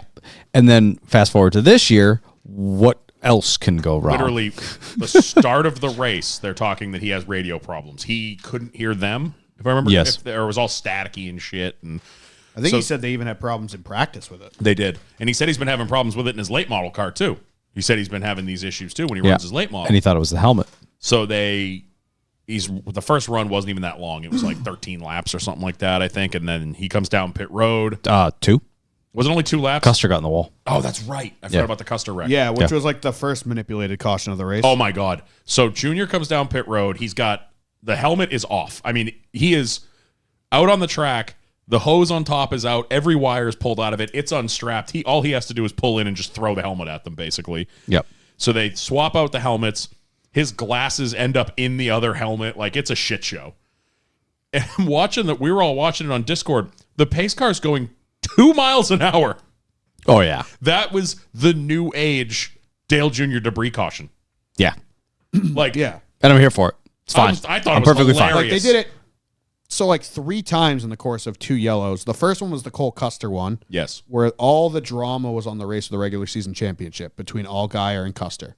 Custer gets a flat on like lap 2, gets into the wall. The entire field clears him. He goes down to like the lowest lane and a yellow comes out. So it's like NASCAR. I don't know what you guys saw that we didn't see. Maybe they saw the debris that cut his tire, Yeah. but they never told us. The yellow was out for Cole Custer. It's like that shouldn't have been a yellow to start. And then the Dale Jr. one, I think it was the second yellow. Maybe you're the right. first one, he got his helmet swapped clean. They were still having an issue. Another yellow came out shortly after, and that's when he swapped. They did the wiring harness. Yeah. They came in and swapped the whole wiring harness, and that was the one where the pace car was going Right. the speed of And it's smell. like- When that thing was crawling around, I'm like, that car is going to fall down the embankment. Lights off, coming to the restart. Junior clears his pit box, pulls out on pit road. The pace car takes off again, immediately turns the lights on for no explainable reason. Yeah, it's So the they old. they slowed down the pace car so it didn't pass him. Then they add in an additional lap So he for could him to catch up. catch the pack. Yeah, it was a I mess. was like, geez, NASCAR, come on. So now he's got a working radio, And by the way, we are the only people who are going to say this on any podcast. Yeah, just so you know. but I love it. I'm here for it because I was going to be bummed. Is going to ever insult NASCAR Jesus, and we do not mean to. But sometimes it's comical to insult NASCAR. We're just stating the obvious of exactly what happened, and we know why they do it, and we're perfectly fine with it because Dale's got it. Because like I said, you flash back to 2009, and there'd be a random debris caution, and you're like, wait, who was the next car to go a lap down? When the Son of God is on track, you do what he needs done. So then they get the radio fixed finally. And by the way, Junior's radio, he needs to be in more races just for his radio chatter. Yeah. You know what I want? Them to open up communication between Junior's car and SVG's car at all races. Yeah. Because that conversation would just be so fun. Like he's talking about, he's like, yeah, I spotted. He's like, I was clearing myself that whole first run. I don't even know why I pay TJ so much. Like, and then he doesn't know where his glasses are. He's assuming they're in the floorboard because he's thinking in the panic of taking the helmet off. Flung and them. the team's like, nah, bro, they were in the other helmet. We got him. So then the next pit stop, they give him his glasses. Then the radio falls down next to him and it hits the volume knob. To the Cranks moon. the volume knob. So he has to ask TJ to speak softly. So then he finally fishes the radio out from under the seat, puts it in his cup holder, and like yeets his water bottle somewhere in the car. He's like, water bottle, I don't know where it went. It's around here somewhere. Yeah. Like, Just fucking it's disaster. an absolute disaster. It's because he's doing this such a part-time thing. This is so fun to him. His attitude, his like demeanor when he's on the radio is just so fun. Well, and you can tell Like everything is just so lax with him. It's like, yeah, frickin' radio's all the way up, TJ. We're gonna need you to whisper. and it was the same thing last year where on the morning of the race, he's a mess because he's got to make the race. Yeah. And he has a lot of pressure on him. You think about, like, if I miss this race, like, they've sold tickets that I'm going to be in this fucking race. Like, we've sold merch. This is my one a year. He's obviously going to make the damn race. You know, and even this year, that car, last year, he had to go out first in qualifying. This year, he was like 18th or 19th. Like, there was no way he wasn't going to make the field. So, but you can tell it weighs on him. And he's talked about it on a show that it stresses him out. As soon as he's in the field, he's just fun Uncle Dale out there having fun. Yeah. Like and he has fun the entire time. the pre-race like interviews he's with his finding daughters guys behind he him. knows and Yeah. rubbing them a little bit. Yeah. Oh, so great. And like the whole field just had that like happy feeling. Yeah, Jesse Love, when Junior goes out to qualify, he's waving his hat to like, That "You was go get awesome. him, Dale." Yeah. That was so cool to see. And at the end, SVG's like, yeah, I just had to help him out of the car. He's old. Yeah, well, SVG was confused because Dale came up and smashed into his door, like left donuts down the side of his car. And he's like, I don't know, I think he just gave me a high five. Yeah. I love that SVG just called him old on the, Yeah. on the did you hear that interview? Oh, I did. Yeah. Yep. Had to It was help with him out Andrew because he's Curlin, so it's old. with the one guy who will actually like have fun with that comment. Yeah, Yeah. no, but Like NBC would, or like the reporters would be like, "Oh, you just insulted Dale Jr." But Is there a Andrew beef? Curlin- trust me, though, when they said on the broadcast, and the oldest guy in the field, 49-year-old Dale Earnhardt Jr., I went, ugh. Yeah. Like, it's like getting punched. I think it was Thursday or Friday. Danielle Trotta and Larry Mack in the morning. Yeah. She's like, how is Dale Earnhardt Jr. turning 50? Yeah. And I was like, oh, God. I was talking to my dad about it, and he was like, how is Dale Jr. only like 13 years younger than me, like 14 years younger than me? I was like, yeah. Uh-huh. Yeah, that's And the he's thing. now older than Senior was, Yep. which is crazy. So we'll get into the race. Justin Allgaier couldn't have a worse day. You want to talk about having a cushion and thinking you can just sail off to the regular season championship and Right, and you watch the guy you're racing freaking plow the wall on turn 2 laps in, yeah. or lap And then two. plowed the whole field. He was a menace. Custer back was up a through. weapon coming through the field. Well, you shouldn't have evaded. You should have pulled over. He was Stop resist. He was just yelling, stop resisting. he was Just out his window, brutal. respect my authority. You see SVG bang into him? Oh, yeah. SVG was not happy. Yeah, Custer did not give a fucking. Hey, go for it, dude. It's, Yeah. it's Bristol. Yep. You're racing for the championship. Yeah, You dick. I agree with that, but you got to realize that's going to come back. If you go too far, that's coming back. You're lapping someone and you beat the shit out of them and they get pissed and then they wreck you. You did it to yourself. Yeah. So But- you got to be cautious with so coming to what the field happened? like So that. Allgaier, the first thing, he had like multiple things, right? Well, there was the Retzloff 31 and car. Austin Green that came down the track and ripped his bumper off. That ripped the rear of the TV panel off, which seemed to help him. which he got like Chase Elliott treatment on that one No. because I thought that was a rule, and then Not on like short even tracks. Steve Short Letarte track. was like, "That's a rule, but I No. guess they're counting this as not today." It's a short track. It was all Yeah. over the place on Twitter after Letarte said that it's only a requirement on tracks a half mile or bigger than a half mile. essentially- or- bigger than a mile. Was it mile? Mile and a halfs and twos? Oh, and okay. stuff. Mile and a halfs and up. Okay, I thought it was a half mile, but whatever. Yep. So yeah, they ripped the TV panel off. He's back out there, and it seemed to help the aerodynamics a little bit. And then, I mean, later on, he gets. I don't even remember what I remember him hitting the wall, but I forget what happened. Did he get turned? Well, he got into it with Creed. Yes. When Sheldon Creed was kind of off the wall a little bit, and it was like I mean, I would call it a racing deal. I watched it. Did Creed come down a little bit? Yeah. Did he come up a little bit? Yeah. They got together, and he went for a spin and nosed it into the fence. Yep. And then we got the greatest moment, I think, of the year with the Sawzall. Yeah, that was right after the Creed incident. Yeah. So they bring him down pit road. The nose is all stoved in. They're working on it, and then the pace car's coming out. Bristol, the pace car laps that place in like 30 seconds. So you're like, fuck. Someone left a Sawzall in front of the car. They just left it. It's not like it got like dropped. Somebody literally just put it down and walked away. Yeah. We put it down, and he goes to fire off, and the guy jumped out of the way and didn't grab it. And I think they said there was a block under the car too, because they were Trying basically to bend the splitter back up. jacking the car up and dropping it there onto was a block. bunch of sparks. I think that was the So block. it must have been kicking out whatever they were using to do So that. he drives around with a Sawzall jammed under the front splitter. It flies out onto the track. You've got, I forget who it was. There was somebody else that said we should stop and pick that up. We need one for the shop.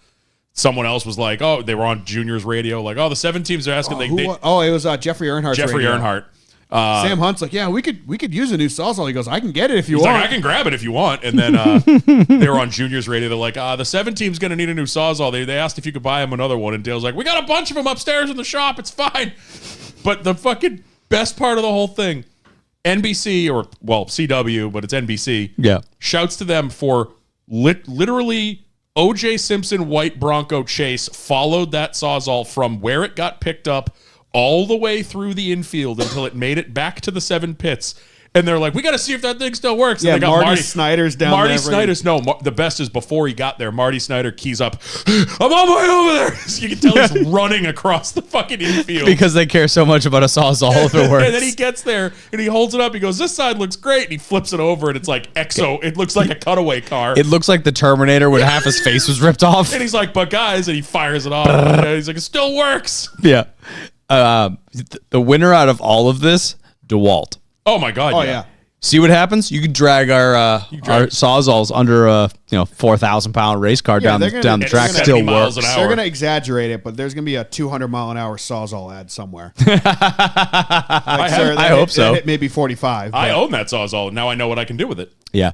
So gets his rear bumper ripped off, gets into a Sheldon Creed, noses it into the wall, drags the Sawzall down the track. So obviously gets a removing equipment interference penalty. Ends up getting a flat. Flat goes down a couple times. Yeah, like he was just like, I not think he ended having the race, a good time. I think he ended the race like 11 laps down or some shit. Meanwhile, like that. the guy you're racing for the championship that should have been out on lap 2 is leading the field. Yeah. Also, I want to give a huge shout out to PK, our boy Parker Clearman. Yes. What a save, dude, bruh. I down to the apron, full Tokyo drift, comes back up the hill, sideways, catches it, keeps going. Doesn't hit shit. I didn't really catch it live. I was like half paying attention. So when I saw the replay, I thought he just came in the corner sideways and saved it. I didn't realize he went all the way across the apron and then up onto the banking. Yeah, he got turned off of like the 45. The 45, or something. yeah. We didn't really get information as to what happened. I did see him tweet, I think the next day. He's like, oh, we're buddies. And he just turns me going into the corner, but it was a cool save. Oh, wild save. So, yeah, I mean, getting into the winners here, some points grabbers here. The first stage, Mr. Chandler Smith takes the first stage. Second stage, Jeremy Clements gets a stage victory there. Fair and square. But then we get into stage 3. Yep. Where I would like to personally punt Ryan Truex. As much as I love him, get out of the way. That was a battle. Dale is behind you. That was just rubbing it in Martin Truex's face the entire time. Dude, Dale was faster than him. Brandon Jones was faster than him, and there was like 2 more cars behind him. Sam Mayer behind him. They had like 4 cars stacked up behind Truex, and because this became so top dominant, they just couldn't get by him. There was a couple times where Junior would actually get next to him off the corner, and you're like, maybe? And it just, Truex was able to carry the 88 so was much. not good enough around the bottom to clear him. No one was that. And then Dale finally let I think Sam Mayer. No, he let Jones go. He let Jones go. He's like, you fucking you go deal have with a it. crack at it, dude. And he ended up passing him back in like 3 laps because he didn't do anything. Yep. Yeah. Just unfortunate. I'm not mad at Ryan Truex. I don't think he should move over, but it's like, no, he's doing what he has to do. I mean, that's his resume right there. He's trying to Exactly. show his next year's boss. Fingers crossed. It was a great, like, optically, it was a cool battle, but when it's just like, God, no one, damn it, you can't pass anybody. And Norm, your boy, My boy, dude. takes Cole checker Custer. Whoop, flag. whoop. Future, That's the sound of the future police. 2-time Xfinity champ, Cole Whoop, Custer. whoop. Said that as soon as he like came out for like driver intro, I was like, dude, Cole Custer looks like a rookie cop that would give you a ticket for going 3 miles over the speed limit. He's rocking the mustache right And now. no I one don't- said shit in Discord, so I was like, oh, I guess it wasn't a good joke. And then like 5 seconds after the race, Just Bus, I think, or Cycle Bob, one of the two, was like, he looks like the cop that pulled me over last week, and he gets like 6 react emojis. I was like, what the fuck? I think I said that. Yeah. I think I might have said Somebody that. said it right after the race. I was like, dude, come on. Yeah. I said this already. But yeah, Cole Custer, what a rally. I mean, I think he got points in stage 1. I think he did well because there was a one point everybody pit, and that's when Junior in stage 1, like the top, like, I think like 6 to 8 cars stayed out, and that's how Junior got all his track position back after futzing with the radio for most of stage 1. And same with Custer. They had pit like 20 laps before, so they all just stayed out, and they were able to finish the stage in the top 10. Right, which, I mean, thank God, for Cole Custer specifically in his championship hopes, because I think he still only got it by like 4 to 7 points. It was very close because I know He still pretty much needed to win that race. like Allgaier, if Custer didn't win the race, Allgaier would have had to finish like 31st. yeah. But because Custer won, I think he had to finish like 33. Yeah, he I think barely Custer got it. needed a top 5 to lock in. And the problem with that is because they're flat early, they had to waste a set of tires. Yes. So Cole Custer did not have an extra set of tires if there was a late race restart. Yep. So he was kind of like praying for, I think they had a 110 lap run at the end of that race. Yeah. Thank God for him. He needed that for the championship and stuff, but a yellow at the end of that race would have definitely shaken things up. Yeah, for sure. Have we talked about that he looked like Farva yet? Yeah. Okay, Pointed good. that out a little bit. Yeah. I don't Hey, think Farva, what's Farva's that the place right like with shit example. all over the walls and the mozzarella sticks? Shenanigans? Ooh. Give me the damn stick. God, I love that movie. All right. I've never seen the second one. Shall we It's really good. I liked it. Shall we continue? Do we have to? I guess. I don't So, want questions. to. Yeah, there was no cup race this weekend. It was Oh. And the worst Bristol race possibly ever. according to Mr. Somebody's poll, it was. Alex Yeah. Bowman got the pole. Yep. Yes. Bowman Huge leads dub. the field to green. That guy that's getting replaced. I hate you all. The lowest driver on their totem pole. Yeah, of course. Anyway, let's talk about these tires. What Supposedly about them? they're They're the same ones. supposedly the same tires. There is no way in hell those are the same tires. What I don't understand is they were blaming the atmospheric temperature. Like it was hotter. Shouldn't that kill the tires more? I think it's a multitude of things, even if they were the same tire, but who knows? But how do you go from cording tires in 40 to 50 laps to going triple the distance? There's no way the cars are set up. Yes, the cars are set up better. Whatever, they learned. But Whatever. not that much better. Not that much better. Well, I don't care what and- temperature it is. I don't care what setups So- are better. So every car in the field is cording tires in 50 laps. Now, no cars in the field are cording Right. at 150 I was gonna laps. say you can't. No do way. That. There's no way 36 cars made the right adjustments that no one did it. So know what I mean? I listened to a No little chance. bit of listen to like the start of Denny's podcast on the way down here before the good ones came out. Yeah, it came out late. And he was saying something that I think, or I kind of determined this. So in the spring, you got tires cording. He said he spoke to some of the drivers that did the tire tests there recently, which were allegedly the same tires that they had in the spring, same compound, whatever. They all said it did the same thing at the tire test, or similar. Maybe not. Wait, same thing as extreme. before, same thing as now. Same thing as before. Oh, At okay. a tire test. So I think what it is, and this I've heard a few people say this, there was a lot more racing this weekend. And in the spring, it rained, cleaned the track off. You had ARCA, trucks, Xfinity, and no rain. That track was rubbered up. That could have changed it. They added PJ1. Yeah, I don't know if maybe. That was What- before the race, but in practice, which was Friday morning? Friday, there was no tire wear. Yeah, Alex Bowman did like a 65 lap run Yeah. in practice, and they said it didn't even drop any speed. What was the one I heard? Oh, it might have been on Denny's. I don't remember. See, I could have sworn But people they did said- the tire test and came back and said it didn't act no, anything like it did. in the spring. Corey did the tire test, and I think a couple weeks ago on Stack, or maybe last week on Stack and Pennies, or the extra, he had said that it was similar. Again, I don't think it was as bad, Right. but it was similar. Somebody, I think Denny had said he had talked to a couple tire guys, and they said it felt different, like it had been cured better, maybe. So, and he went off on this whole thing, and again, it's Denny's podcast. We've talked about it. He has the answers for everything, but But it's always a different answer. but apparently, according to him, I guess people from 2311 and from Joe Gibbs have gone to the facility where Goodyear makes the racing tires, and it's a very antiquated way of doing it. He didn't go into detail because he doesn't know what it is. But apparently when you're dealing with these precise mixes and measurements and shit, it leaves a lot. You can't be very precise with this thing. So maybe they thought they brought the same tire, but it could have been just a little bit different. And Yeah.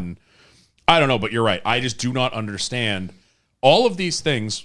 No rain, more rubber on the track, whatever, should not have affected it that much. I mean, you're talking going from cording tires in 40 laps to maybe if it took 80 laps, okay, maybe I can see the rubber argument. Maybe I can see a temperature thing. But for them to go, what was it, they did 3 pit stops. 3! Yeah. In a 500-lap race, you had 3 pit stops. Yeah. That's insane. They should have, if the tires were degrading the way they were in the spring, they would have had to done 10 pit stops, Yeah. in theory. I am so happy I didn't watch this race. I had it on at the wedding, but once I saw what was happening, I just stopped paying attention. It was not good. I mean, kudos to the 5 team. You know, they showed up. They got around. It was an absolute Bowman with, I don't know, Bowman led the first 30, 30 something or like so, that. give or take, and then he just sailed off and it was gone. He had was- a 10-second lead at the end of the race. It was insane. Tires or not, that was an absolute ass He kicking. lapped all but 9 cars. That reminded me of the first All-Star race at North Wilkesboro. Yeah. It was just an absolute ass kicking. But the bigger problem, and I think a lot of people... The craziest part is he's now 3rd for laps led. Yeah, at the- Cale Yarborough he led all 500 one time, and then he led like like a 495. 490 something. Yeah. Obviously, yes, Larson waxed the field. Good.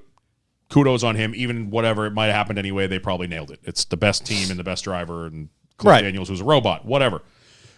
The thing that I saw that made this race, that was like the glaring thing that everyone's bringing up, is you've got Martin Truex, who's running in fucking second the whole race. Staying kind of with Larson, not close enough to pass him, but he's not that far off. Mm-hmm. He gets a speeding penalty, gets put back to 24th. Cannot move. No. Doesn't gain a single spot. How do you take the second fastest car and make it not move? Yeah. That's insane. And it's not a track problem. It's not like it was one groove. They were all over the place. They were all running the same speed. Denny said on his show, the last lap of the race, Todd Gilliland, who finished in 36th, ran, I think it was he said it was a 16:02, whatever. Larson's last lap of the race, who finished in first, was a 15.98. They were within 5 thousandths of or hundredths of a second of each other. What? How can you have the car running 4 laps down, be only a hair behind the car dominating the race? Yeah. Have you ever seen the guy that does the hey, this is how the race would end if they finished on their speed, and it's got all the numbers of where they would have finished if the last. Right. He put the one up for Bristol today. Larson is at the start finish line. Everybody else is in turn 4 11 cars are exiting turn 4. in a clump because they were all running the same fucking speed. You can't. It's Too much grip, not enough power. Parity is cool. Parity's cool and all. Everybody's running the same goddamn car, and it's cool because we get a lot of weird winners. Yeah, but and this that is what grid- parity fucking gives you. I bet Larson made all of that distance up on the start. Probably. He had 3 laps of clean track, got that 3-second lead or second and a half probably, and then just held that because everyone was just stuck stationary. And Skip brought it up on Corey's show that there was no chance for anyone to do anything. When you have 3 pit stops, you can't fuck around with strategy and try to make up track position there. You only pit 3 times.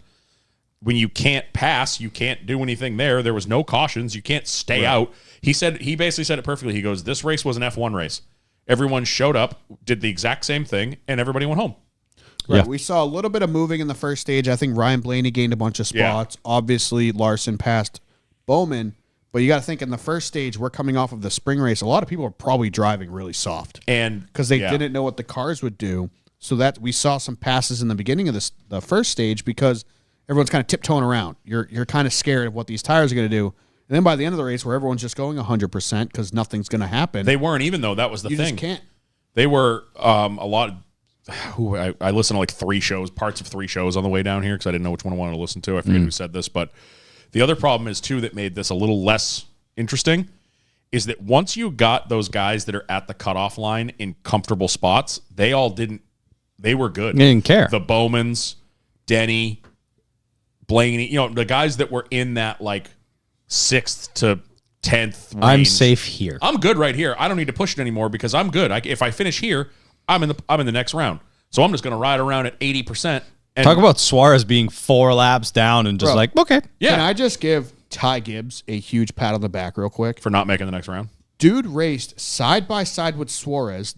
He Who should was 3 laps down. he should have dumped his ass. That's the cutoff line right there. Yep. If he has any sort of problem and goes from 31st to 36th, You're in. you're in. And he raced side by side with him and never put a fender on him, never bumped him, never did anything. He should have wrecked him. If that was me, you're going 100%. You're racing the guy, especially when he's multiple laps down. You don't give a fuck. Yeah, I'm going to accidentally miss the corner and you're going 10 rows deep. Yeah, why don't you do to him what you did to your teammate? Yeah, the conversation is, that lap car was in my way. Yeah. Or like, I entered too fast. He's a lap car. You ship your own teammate Like, to I win. was- Why don't you ship the guy that you have to actually get rid of? I thought that was a guaranteed. Ty Yep. Gibbs is going to get sick of this, and he's going to know where he is in points, and he knows that guy that he's been next to for 16 laps is his way into the championship. This was just an overall embarrassment Yeah. because, not everybody puts this as a quote unquote crown jewel, but we've said it for years. I know I've said it for years. I've heard a ton of other people say it for a long time that this is the race you used to want to bring someone to get them into Well, NASCAR. look at the grandstands. Grandstands were fucking packed. The grandstands looked like they did in the 90s. Yeah, they were They stacked. were Probably, I'd say 3/4 Yeah, capacity. it wasn't at least. full, but it was the best it's been in years. And this is the race where if you live in that area, let's say we lived in fucking Tennessee or North Carolina, and you had some buddies that were like, hey, I've never been to a race. Where are you going to bring them? The Bristol Night Race. If I lived anywhere in the southeast, Yeah, that's the one. That's the coolest race. It's the coolest atmosphere. It's I could live in Richmond, Virginia. I'm dragging their asses to Tennessee to go to Bristol. yeah, like Psycho Bob did.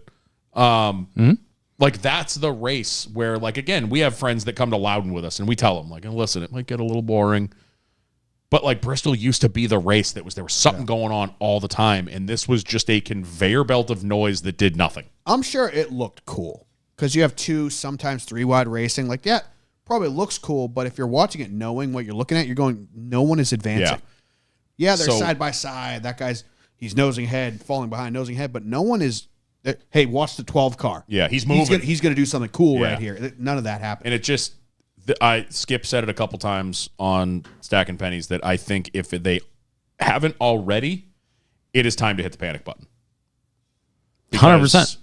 You cannot 100%. have short tracks be this bad. Right, we're gonna go from this. Ricky Harden in the chat literally just said that.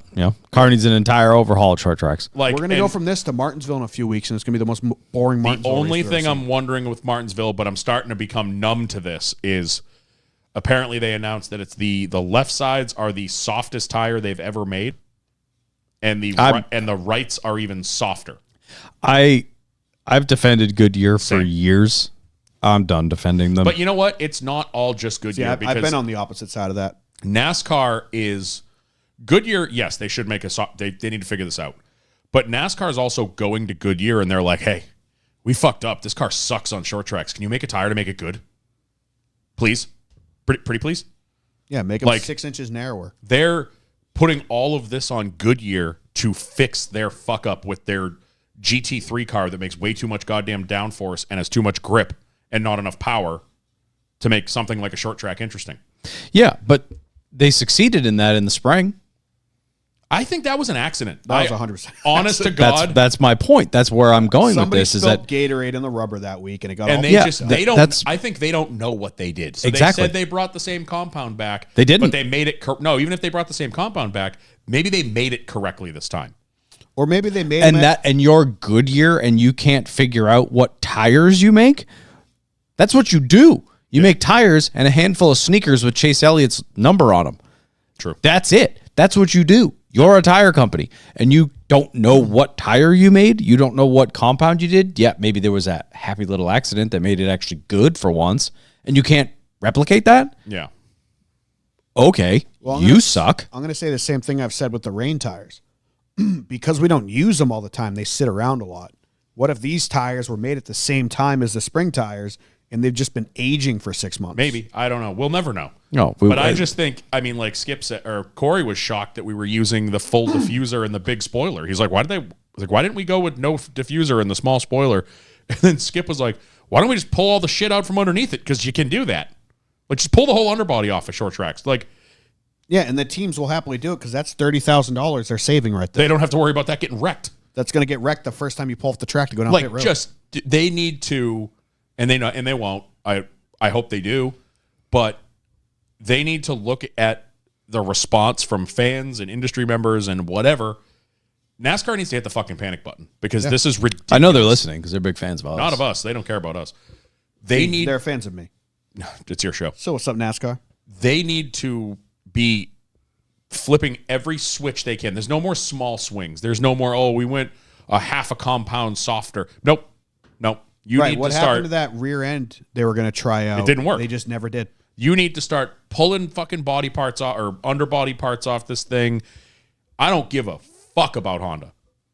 Give them 100 more horsepower. I don't even care. Yeah, fucking take the brake vents out of them so they can't use the brakes as much. It's something. So you have to now drift into or like slowly brake into the corner instead of jabbing them and accelerating. Like, it's just this car is a mistake.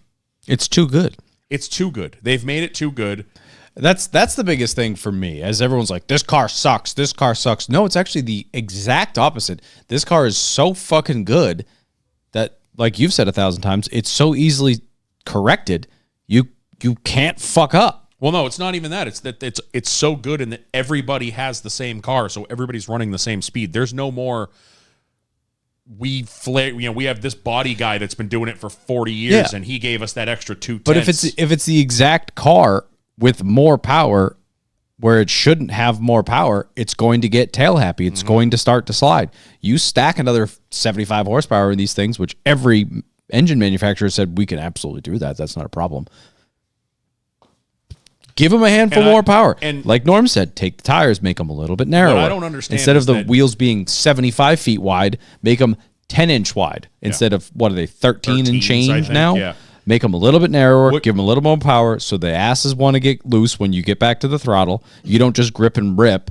Yeah, and make them a handful of drive. Brake rotors on them, so they can't rely on the brakes as much. Get rid of the fucking fifth gear. There's not, you don't, like you said, take a big swing. You don't have to take a huge swing. Oh, they should. The things that they can do, make them narrower, make them more powerful, are easily done. They won't do it, and I don't know why. Well, and it pisses me off, and I've brought this up recently when we've had bad short track races. This is not unprecedented. 3 years ago, the last year of the Gen 6, last couple of years of the Gen 6, we had 3 packages. You had a super speedway package, you had an intermediate and, like mile to... The 550. Was that the 550? Yeah, you had the 550 package, which whatever, that sucked, but it's for this example. We're not talking about how much it sucked. Did it, though? Yeah. You had the In retrospect, did it? You had the super speedway package, you had the 550 package for mile and a halves, and then you had the little baby tiny wing, high horsepower, Perfectly average, low fucking downforce short track package. And that gave us some of the best races we've had in years at Martinsville and at Bristol. That was the Harvick, Chase, Larson year at Bristol. That's what Bristol night should be. Old man Kevin Harvick should be getting out and smashing his fucking glasses because he's pissed off at somebody. Like, there should be... Those survived. They did. He missed them. The problem with that... It's not unprecedented for them to have different, wholesale packages. I'm not talking about a different spoiler for different tracks. No, like they had more power at short tracks. They had a different tapered spacer that opened the motor up more, and they had What, it was like 7 something? 670 something. Whatever. But still. I think But high sixes in that. 725 was like the highest, but I don't think Maybe. I think that was a couple years ago. But let's go to 725 on short tracks with no diffuser, no underbody, and a short spoiler. Start there. If it still doesn't work, I want these guys. BBS, make us some What drives me pie fucking plates. nuts is that they've done 75 freaking tests in the past 2 years, and nothing has changed. Nothing. All of their crazy ideas, like the up-down splitter, this is what Norm was talking about, and then it made it worse. Apparently the dirty air was even worse. We should not be talking about dirty air at Martinsville, where we go 60 miles an hour in the corners. Yeah. Maybe I get it at Bristol. Bristol's high speed. You're hauling ass there. I understand there might be some dirty air. But like we shouldn't But be. at Bristol, you should be able to turn down and get out of the dirty air. What Bristol needs to be is, Corey brought this up, Bristol needs to be a bottom dominant track again, which is what everybody fucking hated in the 90s. Well, now you've got a top dominant track. At least if it was a bottom dominant track and everybody was running around on the white line, if you miss that white line, you're gone. Or it gave you the opportunity to bump someone and get them up out of the groove. That was the bump and run. You can't bump and run somebody if you're all up on the wall. You hit him, he's going to bounce off the wall and just keep going. Yep. Yeah. The one problem with that is they kind of talked about it a little bit on Stacking Pennies as well, is back in the day, there was a risk to doing that. You bump that guy in front of you, you fold in your fender, you now have a tire rub, you're fucked. Yeah. Or you bump him just right and it caves in the fucking nose and now you're fucked. Like you can't get air. Jesus Christ. These cars are so resilient now that we're just going to have a line of cars on the bottom and the guy in first place is going to get shucked out every corner because the cars don't get affected by it. I don't care. That'd be better than what we watched on Saturday night. Yeah, it was awful. I mean, that was insane. Nothing happened. So at the end of the race, Kyle Larson dominates. No surprise at all. But eliminated from the playoffs, we have Ty Gibbs, Martin Truex Jr., Brad Keselowski, and Harrison Burton all failing to advance. The only surprise in there for me was Ty Gibbs. I thought he would go a couple rounds. Yeah. Brett Truex hasn't been doing shit for a month, so I'm not surprised. Keselowski was one of my could see him in, could see him out. I expected him to at least be in the fight. They were not a factor at all. Nope. They didn't even show up. Nope. No, But they also didn't have opportunities to work on the car either. Usually in the playoffs, though, you see like a team like RFK, they put a lot more effort into the playoff car than the non-playoff car. And I feel like we didn't see that. Like we saw it with Stuart Haas. Like even Noah said after the race, he goes, "Yeah, we're all in on that 14 car. Yeah. We want Stuart Haas to go out with a bang, so we're putting all our effort as a team collectively. We want Chase to go as far as we can get him." Yep. RFK, Yeah, and Briscoe had a great run, finished top 10. He wasn't even the highest finishing Stuart Haas car. Yeah. Ryan Preece beat him. Dude, Priest had like Did two he? top 10s. Yeah. I Priest is thought Briscoe was like 6th and Priest was like 8th. Nope, Preece was 7th. Briscoe was 8th. Oh, So we'll run down the top 10 finishing. Kyle Larson obviously wins the race. Finishing second was Chase Elliott, Bubba Wallace finishing third. Great run for the 23. Denny Hamlin brings it home fourth. Christopher Bell fifth. Then we have Blaney, Ryan Preece, Chase Briscoe, Alex Bowman, and Ross Chastain, your points getters in the race. So those four are eliminated. Now let's take a look at the playoffs going into the round of 12, which we will witness the elimination of. from the stands. Yes. Yes. Sorry. Larson is reseeded first, 39 points to the good. Christopher Bell, 24 to the good. Tyler Reddick, 20 to the good. William Byron, 14 to the good. And it is pretty tight from here on out. tight. Ryan Blaney in fifth with 11 to the good. Denny Hamlin, 7 to the good. Chase Elliott, 6. And Joey Logano just above the cut line, 4 points to the good. Looking below the cut line, we have Austin Cindric, 4 down. Daniel Suarez, 6 down. And then both Alex Bowman and Chase Briscoe, 7 points down. I think this whole round is going to hinge on this week at Kansas. This is a big You one. have a good race at Kansas. You have set yourself up to be in a shit show at Talladega. Right. And the Roval is the Roval. Right. I think this week is one of the most important weeks of the season, especially for the playoff Right. guys. This at is least. the Bristol of this round. round. There's the word I'm looking for. Because we saw this is just pretty much a reverse of the first round. The first round was Atlanta, Super Speedway, Chaos. road course, and then Bristol. This one is Normal race. normal race, super speedway road course. Yep. So this is setting up for an Austin Cindric to go easily into the round of 8 because guess what? Austin Cindric, good plate racer. Austin Cindric, good road racer. So Austin Cindric, Alex Bowman, Daniel Suarez, Chase Briscoe, they could all do the exact same thing this round because it lies on 3 similar tracks again. And we go to Kansas where Hendrick is really good. So look for the Hendrick guys to be good. We need Denny. It's reset. Denny needs to have a good weekend because he barely scraped through in that first round. His motivation or his confidence is low right now. Yeah. So well, Denny's really taking this. Denny's really, I mean, I've noticed it. They've talked about it on a couple different shows the last couple of weeks that he's taking a very analytical approach to this where they're like, analytical? Can you not feed Carteropoli? Yeah. Please. He's already bad enough in there. There's been a bunch of comments that have gone unnoticed by anyone else. I've noticed. I commented. I see that. There was a lot more before that.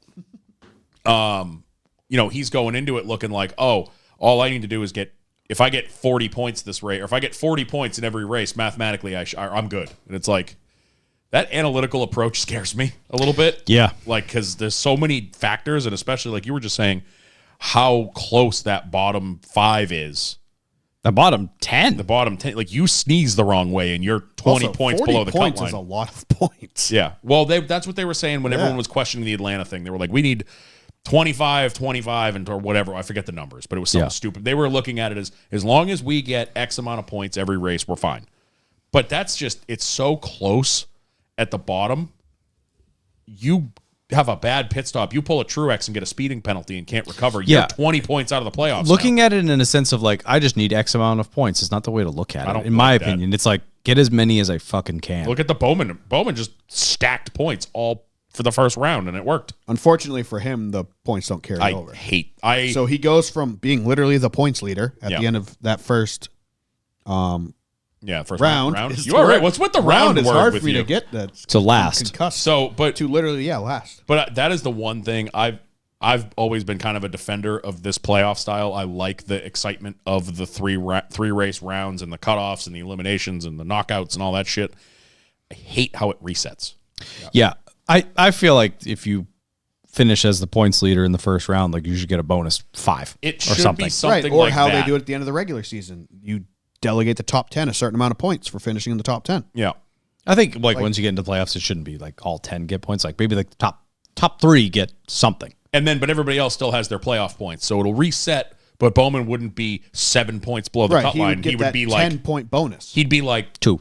He might be in like 7th instead of fucking 12. You know what I mean? Like that's the only thing I've always hated about this, because we watched it a couple years ago with Chase where he did nothing in the playoffs and just kind of like walked into the Final Four because he had such a strong He did nothing season. then too, but he didn't do anything either there, but still. Yeah. Oh, I agree with you. I agree. So we'll see how things shake out, but I agree with you guys that Kansas is definitely a big deal. It's a massive deal. This is a big deal, and then they need to just survive. If you have a good day at Kansas, you can just ride around and survive and finish Talladega. If you have a bad Kansas, you're fucked, and then you're playing desperation in Talladega because who knows what's going to happen at the Roval. Yeah, Kansas is a very, very big deal, and I agree with Norm that it's almost like the cutoff, like because you don't know what the fuck's going to happen. And I would say it's just as important. In the last couple of years, people have put a ton of weight on Vegas in the round of 8, right? Because then you have 2 weeks to sort your Phoenix car out. Right. Exactly. This is, I think, just as important because you have a good race. I'm not saying win it. Obviously, you'd love to win it because then you have no stress in those 2 other races. Right. But if you go out there and get a bunch of stage points and have a top 5 finish, you're breathing a little easier going to Talladega. And then the Roval. Then you can be strategic, not desperate. Exactly. Desperation at the super speedways is where we see. Right. And these are definitely the 2 biggest wild card races of the entire playoffs. I think so. I mean, Atlanta doesn't necessarily, we saw it. Yeah. If you were out front, you were pretty much out front all day. Talladega is going to be shuffling wrecks. Mm-hmm. It's going to be crazy. In the Roval, it's a new configuration. Oh, shit. I forgot None of these about guys that. know it. And we have a couple ringers. Yep. So you may have a good day at the Roval, but you now need to beat SVG, AJ Allmendinger. You need to beat these road course ringers to win. So if you're going to the Roval needing a win, well, guess what? You're going to have to fight 2 guys that are very good at the Roval. Yep. Yeah, for sure. All right. Want to answer some questions? Sure. Let's do it. The sooner we can get away from Bristol, the better. I Right? feel awkward saying that, but Yeah. All right. If you're in the old YouTubes, feel free to fire off some questions in there. But we will go to the Instagram. We'll start with Jet Daily. I love Bristol. I love night race, but by the sounds of it, I'm glad I chose to watch football instead. literally this is when I was growing up outside of like the 500. This was one of my favorite races of the year to watch. It was And just to so see disappointing. to see it get a worse rating on the Gluck poll than the All-Star race that was there. The Underglow All-Star race got like a 50% because that was really bad. They got a worse rating than the first Martinsville race. It was the That Martinsville was, like, race is the still worst worse. race ever. That Martinsville race is still worse. 22%. No, to it was like 27%. it was like 18%. 18. Yeah. Bristol, I think, ended up at like 27%. Yes, that's unacceptable. Like I said a little while ago. Fans. Like I said a little while ago, that is. It might not be a crown jewel, but that is one of our signature events. Is the Bristol Night Race in the summer, and what have they done to my boy? That being said, I don't They know killed how, my boy. if you're a true NASCAR fan, you choose to watch something other than the Bristol Night Race. I mean, seeing now that the race ended up being kind of fucking boring as fuck, but you didn't know that going into it. Well, so shame on you for not watching it. You can see. Ask Steph. I was for the first stage. I was locked in at the table watching. We were at the wedding. I was watching my phone. And I think it was like shortly into the second stage, like stuff started happening. So I was kind of walking around and stuff. And I'd check in on my phone every now and then. And I was like, nothing's happening. Like I just stopped paying attention because I was like, there's nothing going on. Yeah, I went and played cards, and I just had it like propped up on my water bottle. Apparently everybody was at wedding. I got called out like 4 times by other people. Apparently a bunch of people that are in the NASCAR weddings because Joe Sanchez was like, found one of Dan's burners. And there was a guy doing exactly what I did. My phone was propped up on the little glass fancy water cup that no one touched all night, and I was just sitting there watching it. Jet Daily also comes back. With that being said, I hope Corey comes out and wins next week. Probably not. Don't But we all? The week after. I'll go with the week after.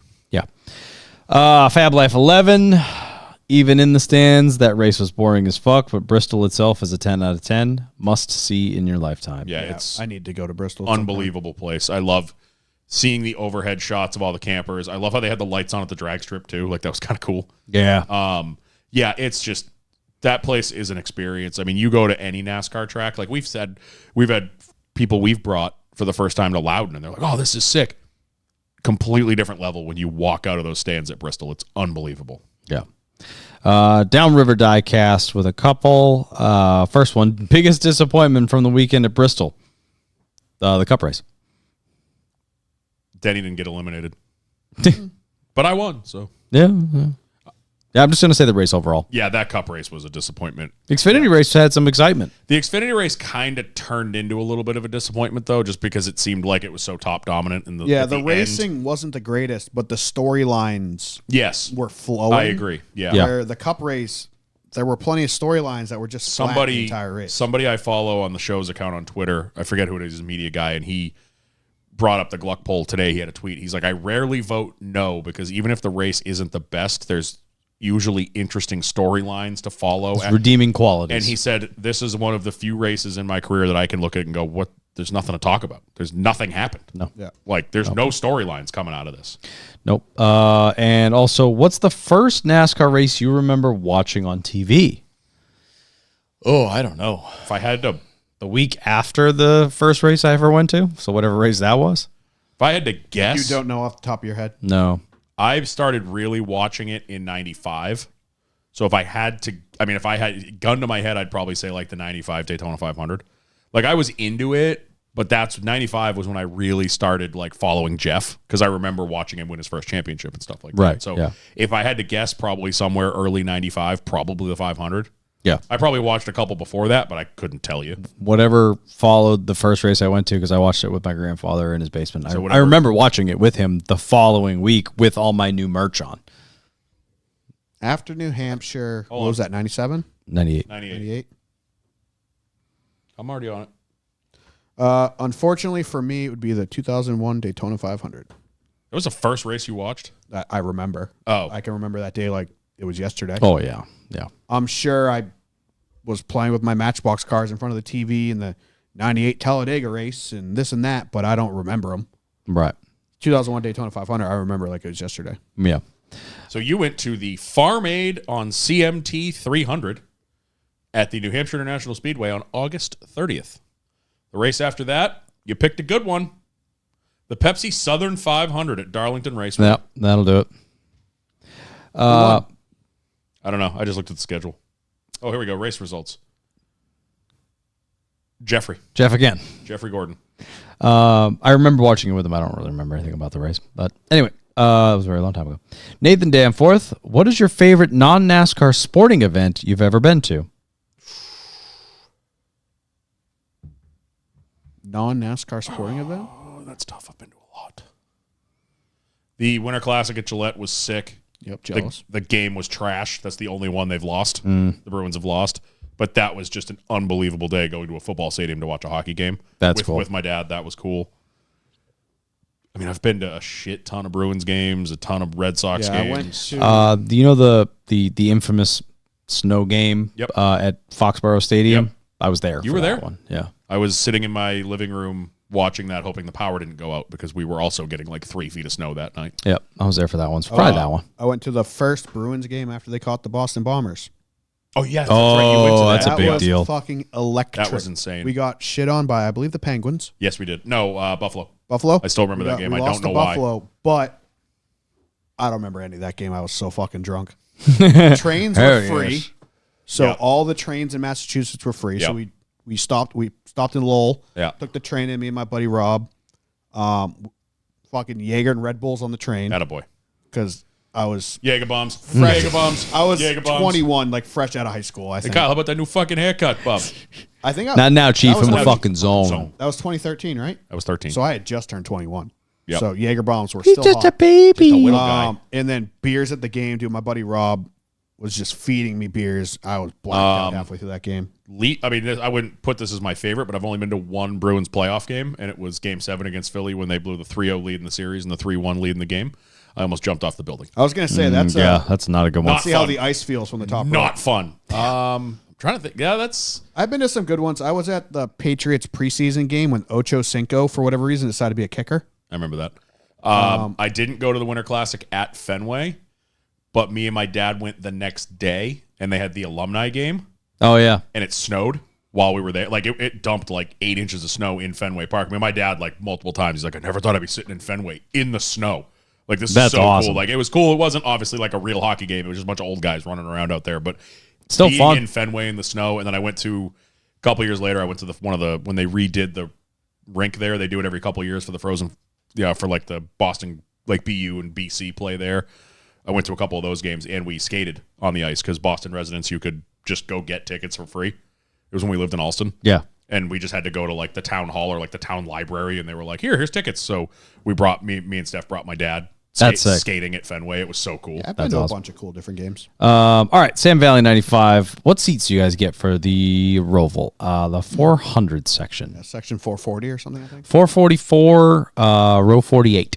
So we're gonna see. big bum guys. I completely forgot about that new section Yeah. that's all redesigned. Oh, yeah. So we're gonna have a great view of that hairpin on the NASCAR 1. Yes. That's gonna be sick. Yep. We just need to make sure we're there for first practice because it's going to be ugly.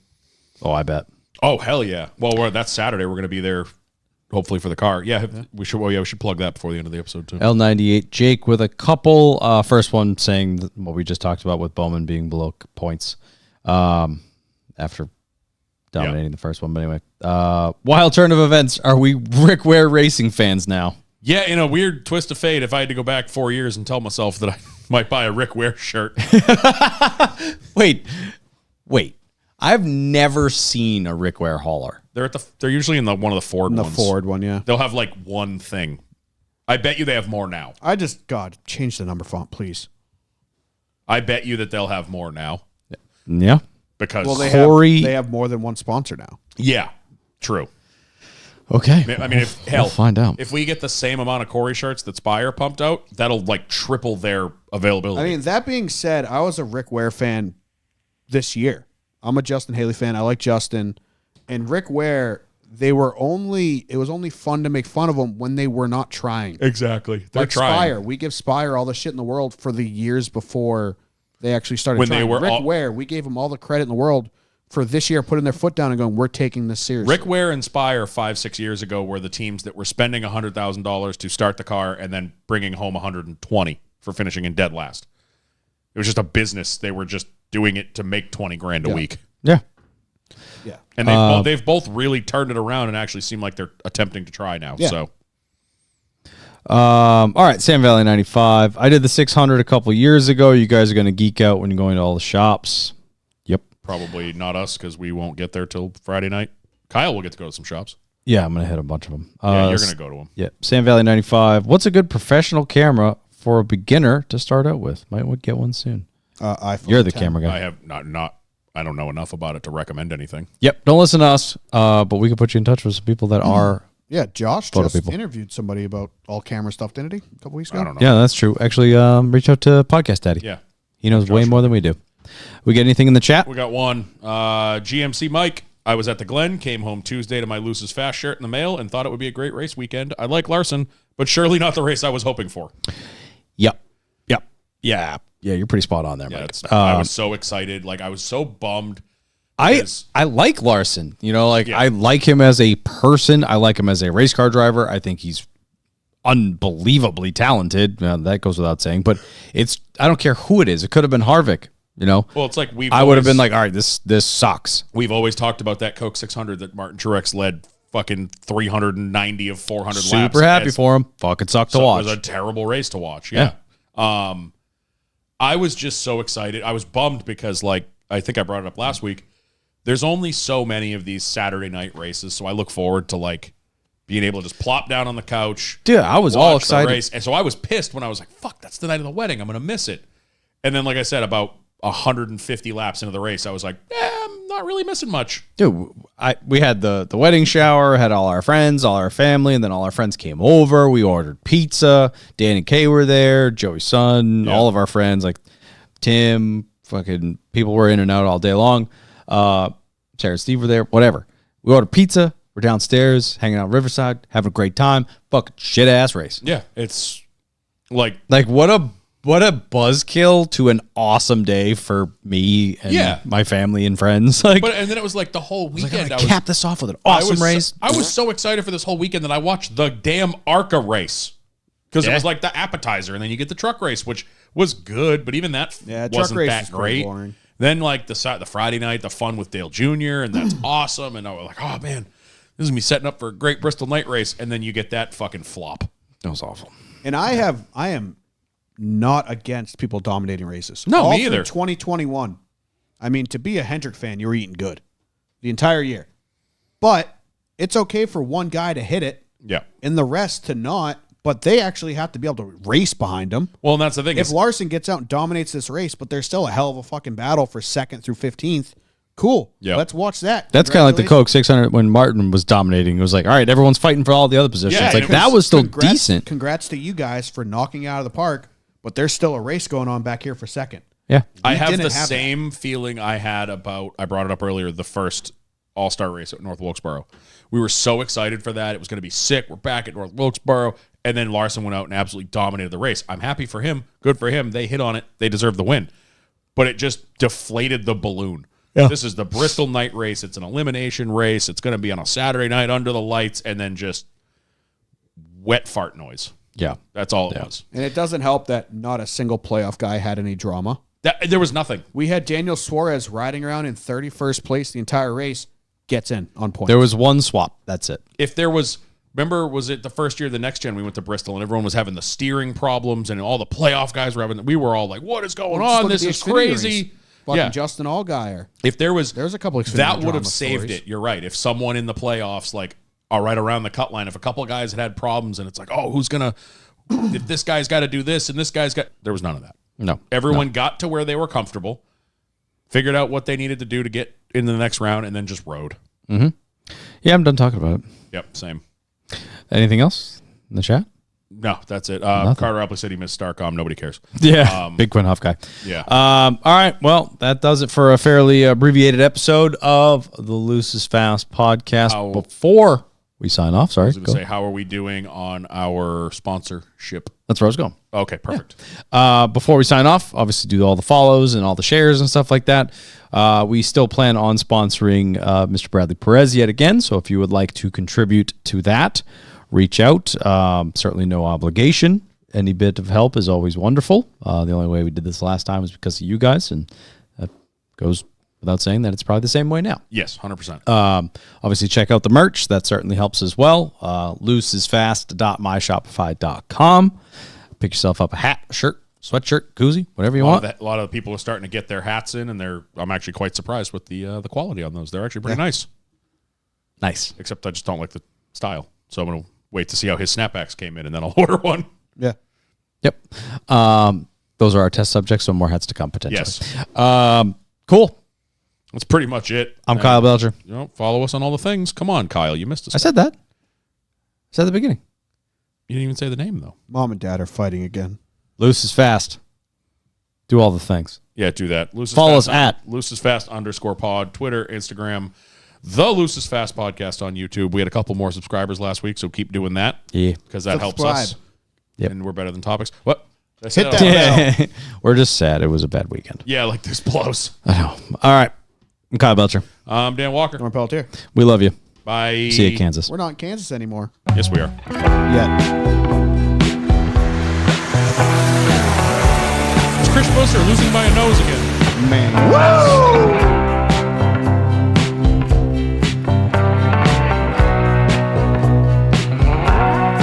Doing it again.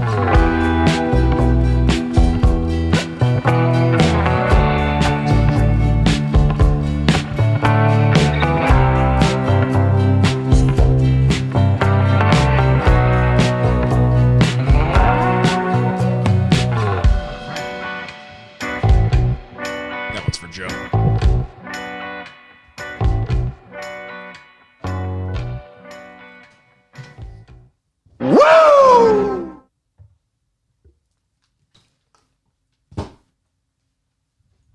Suck it, Joe. And Carteropoly.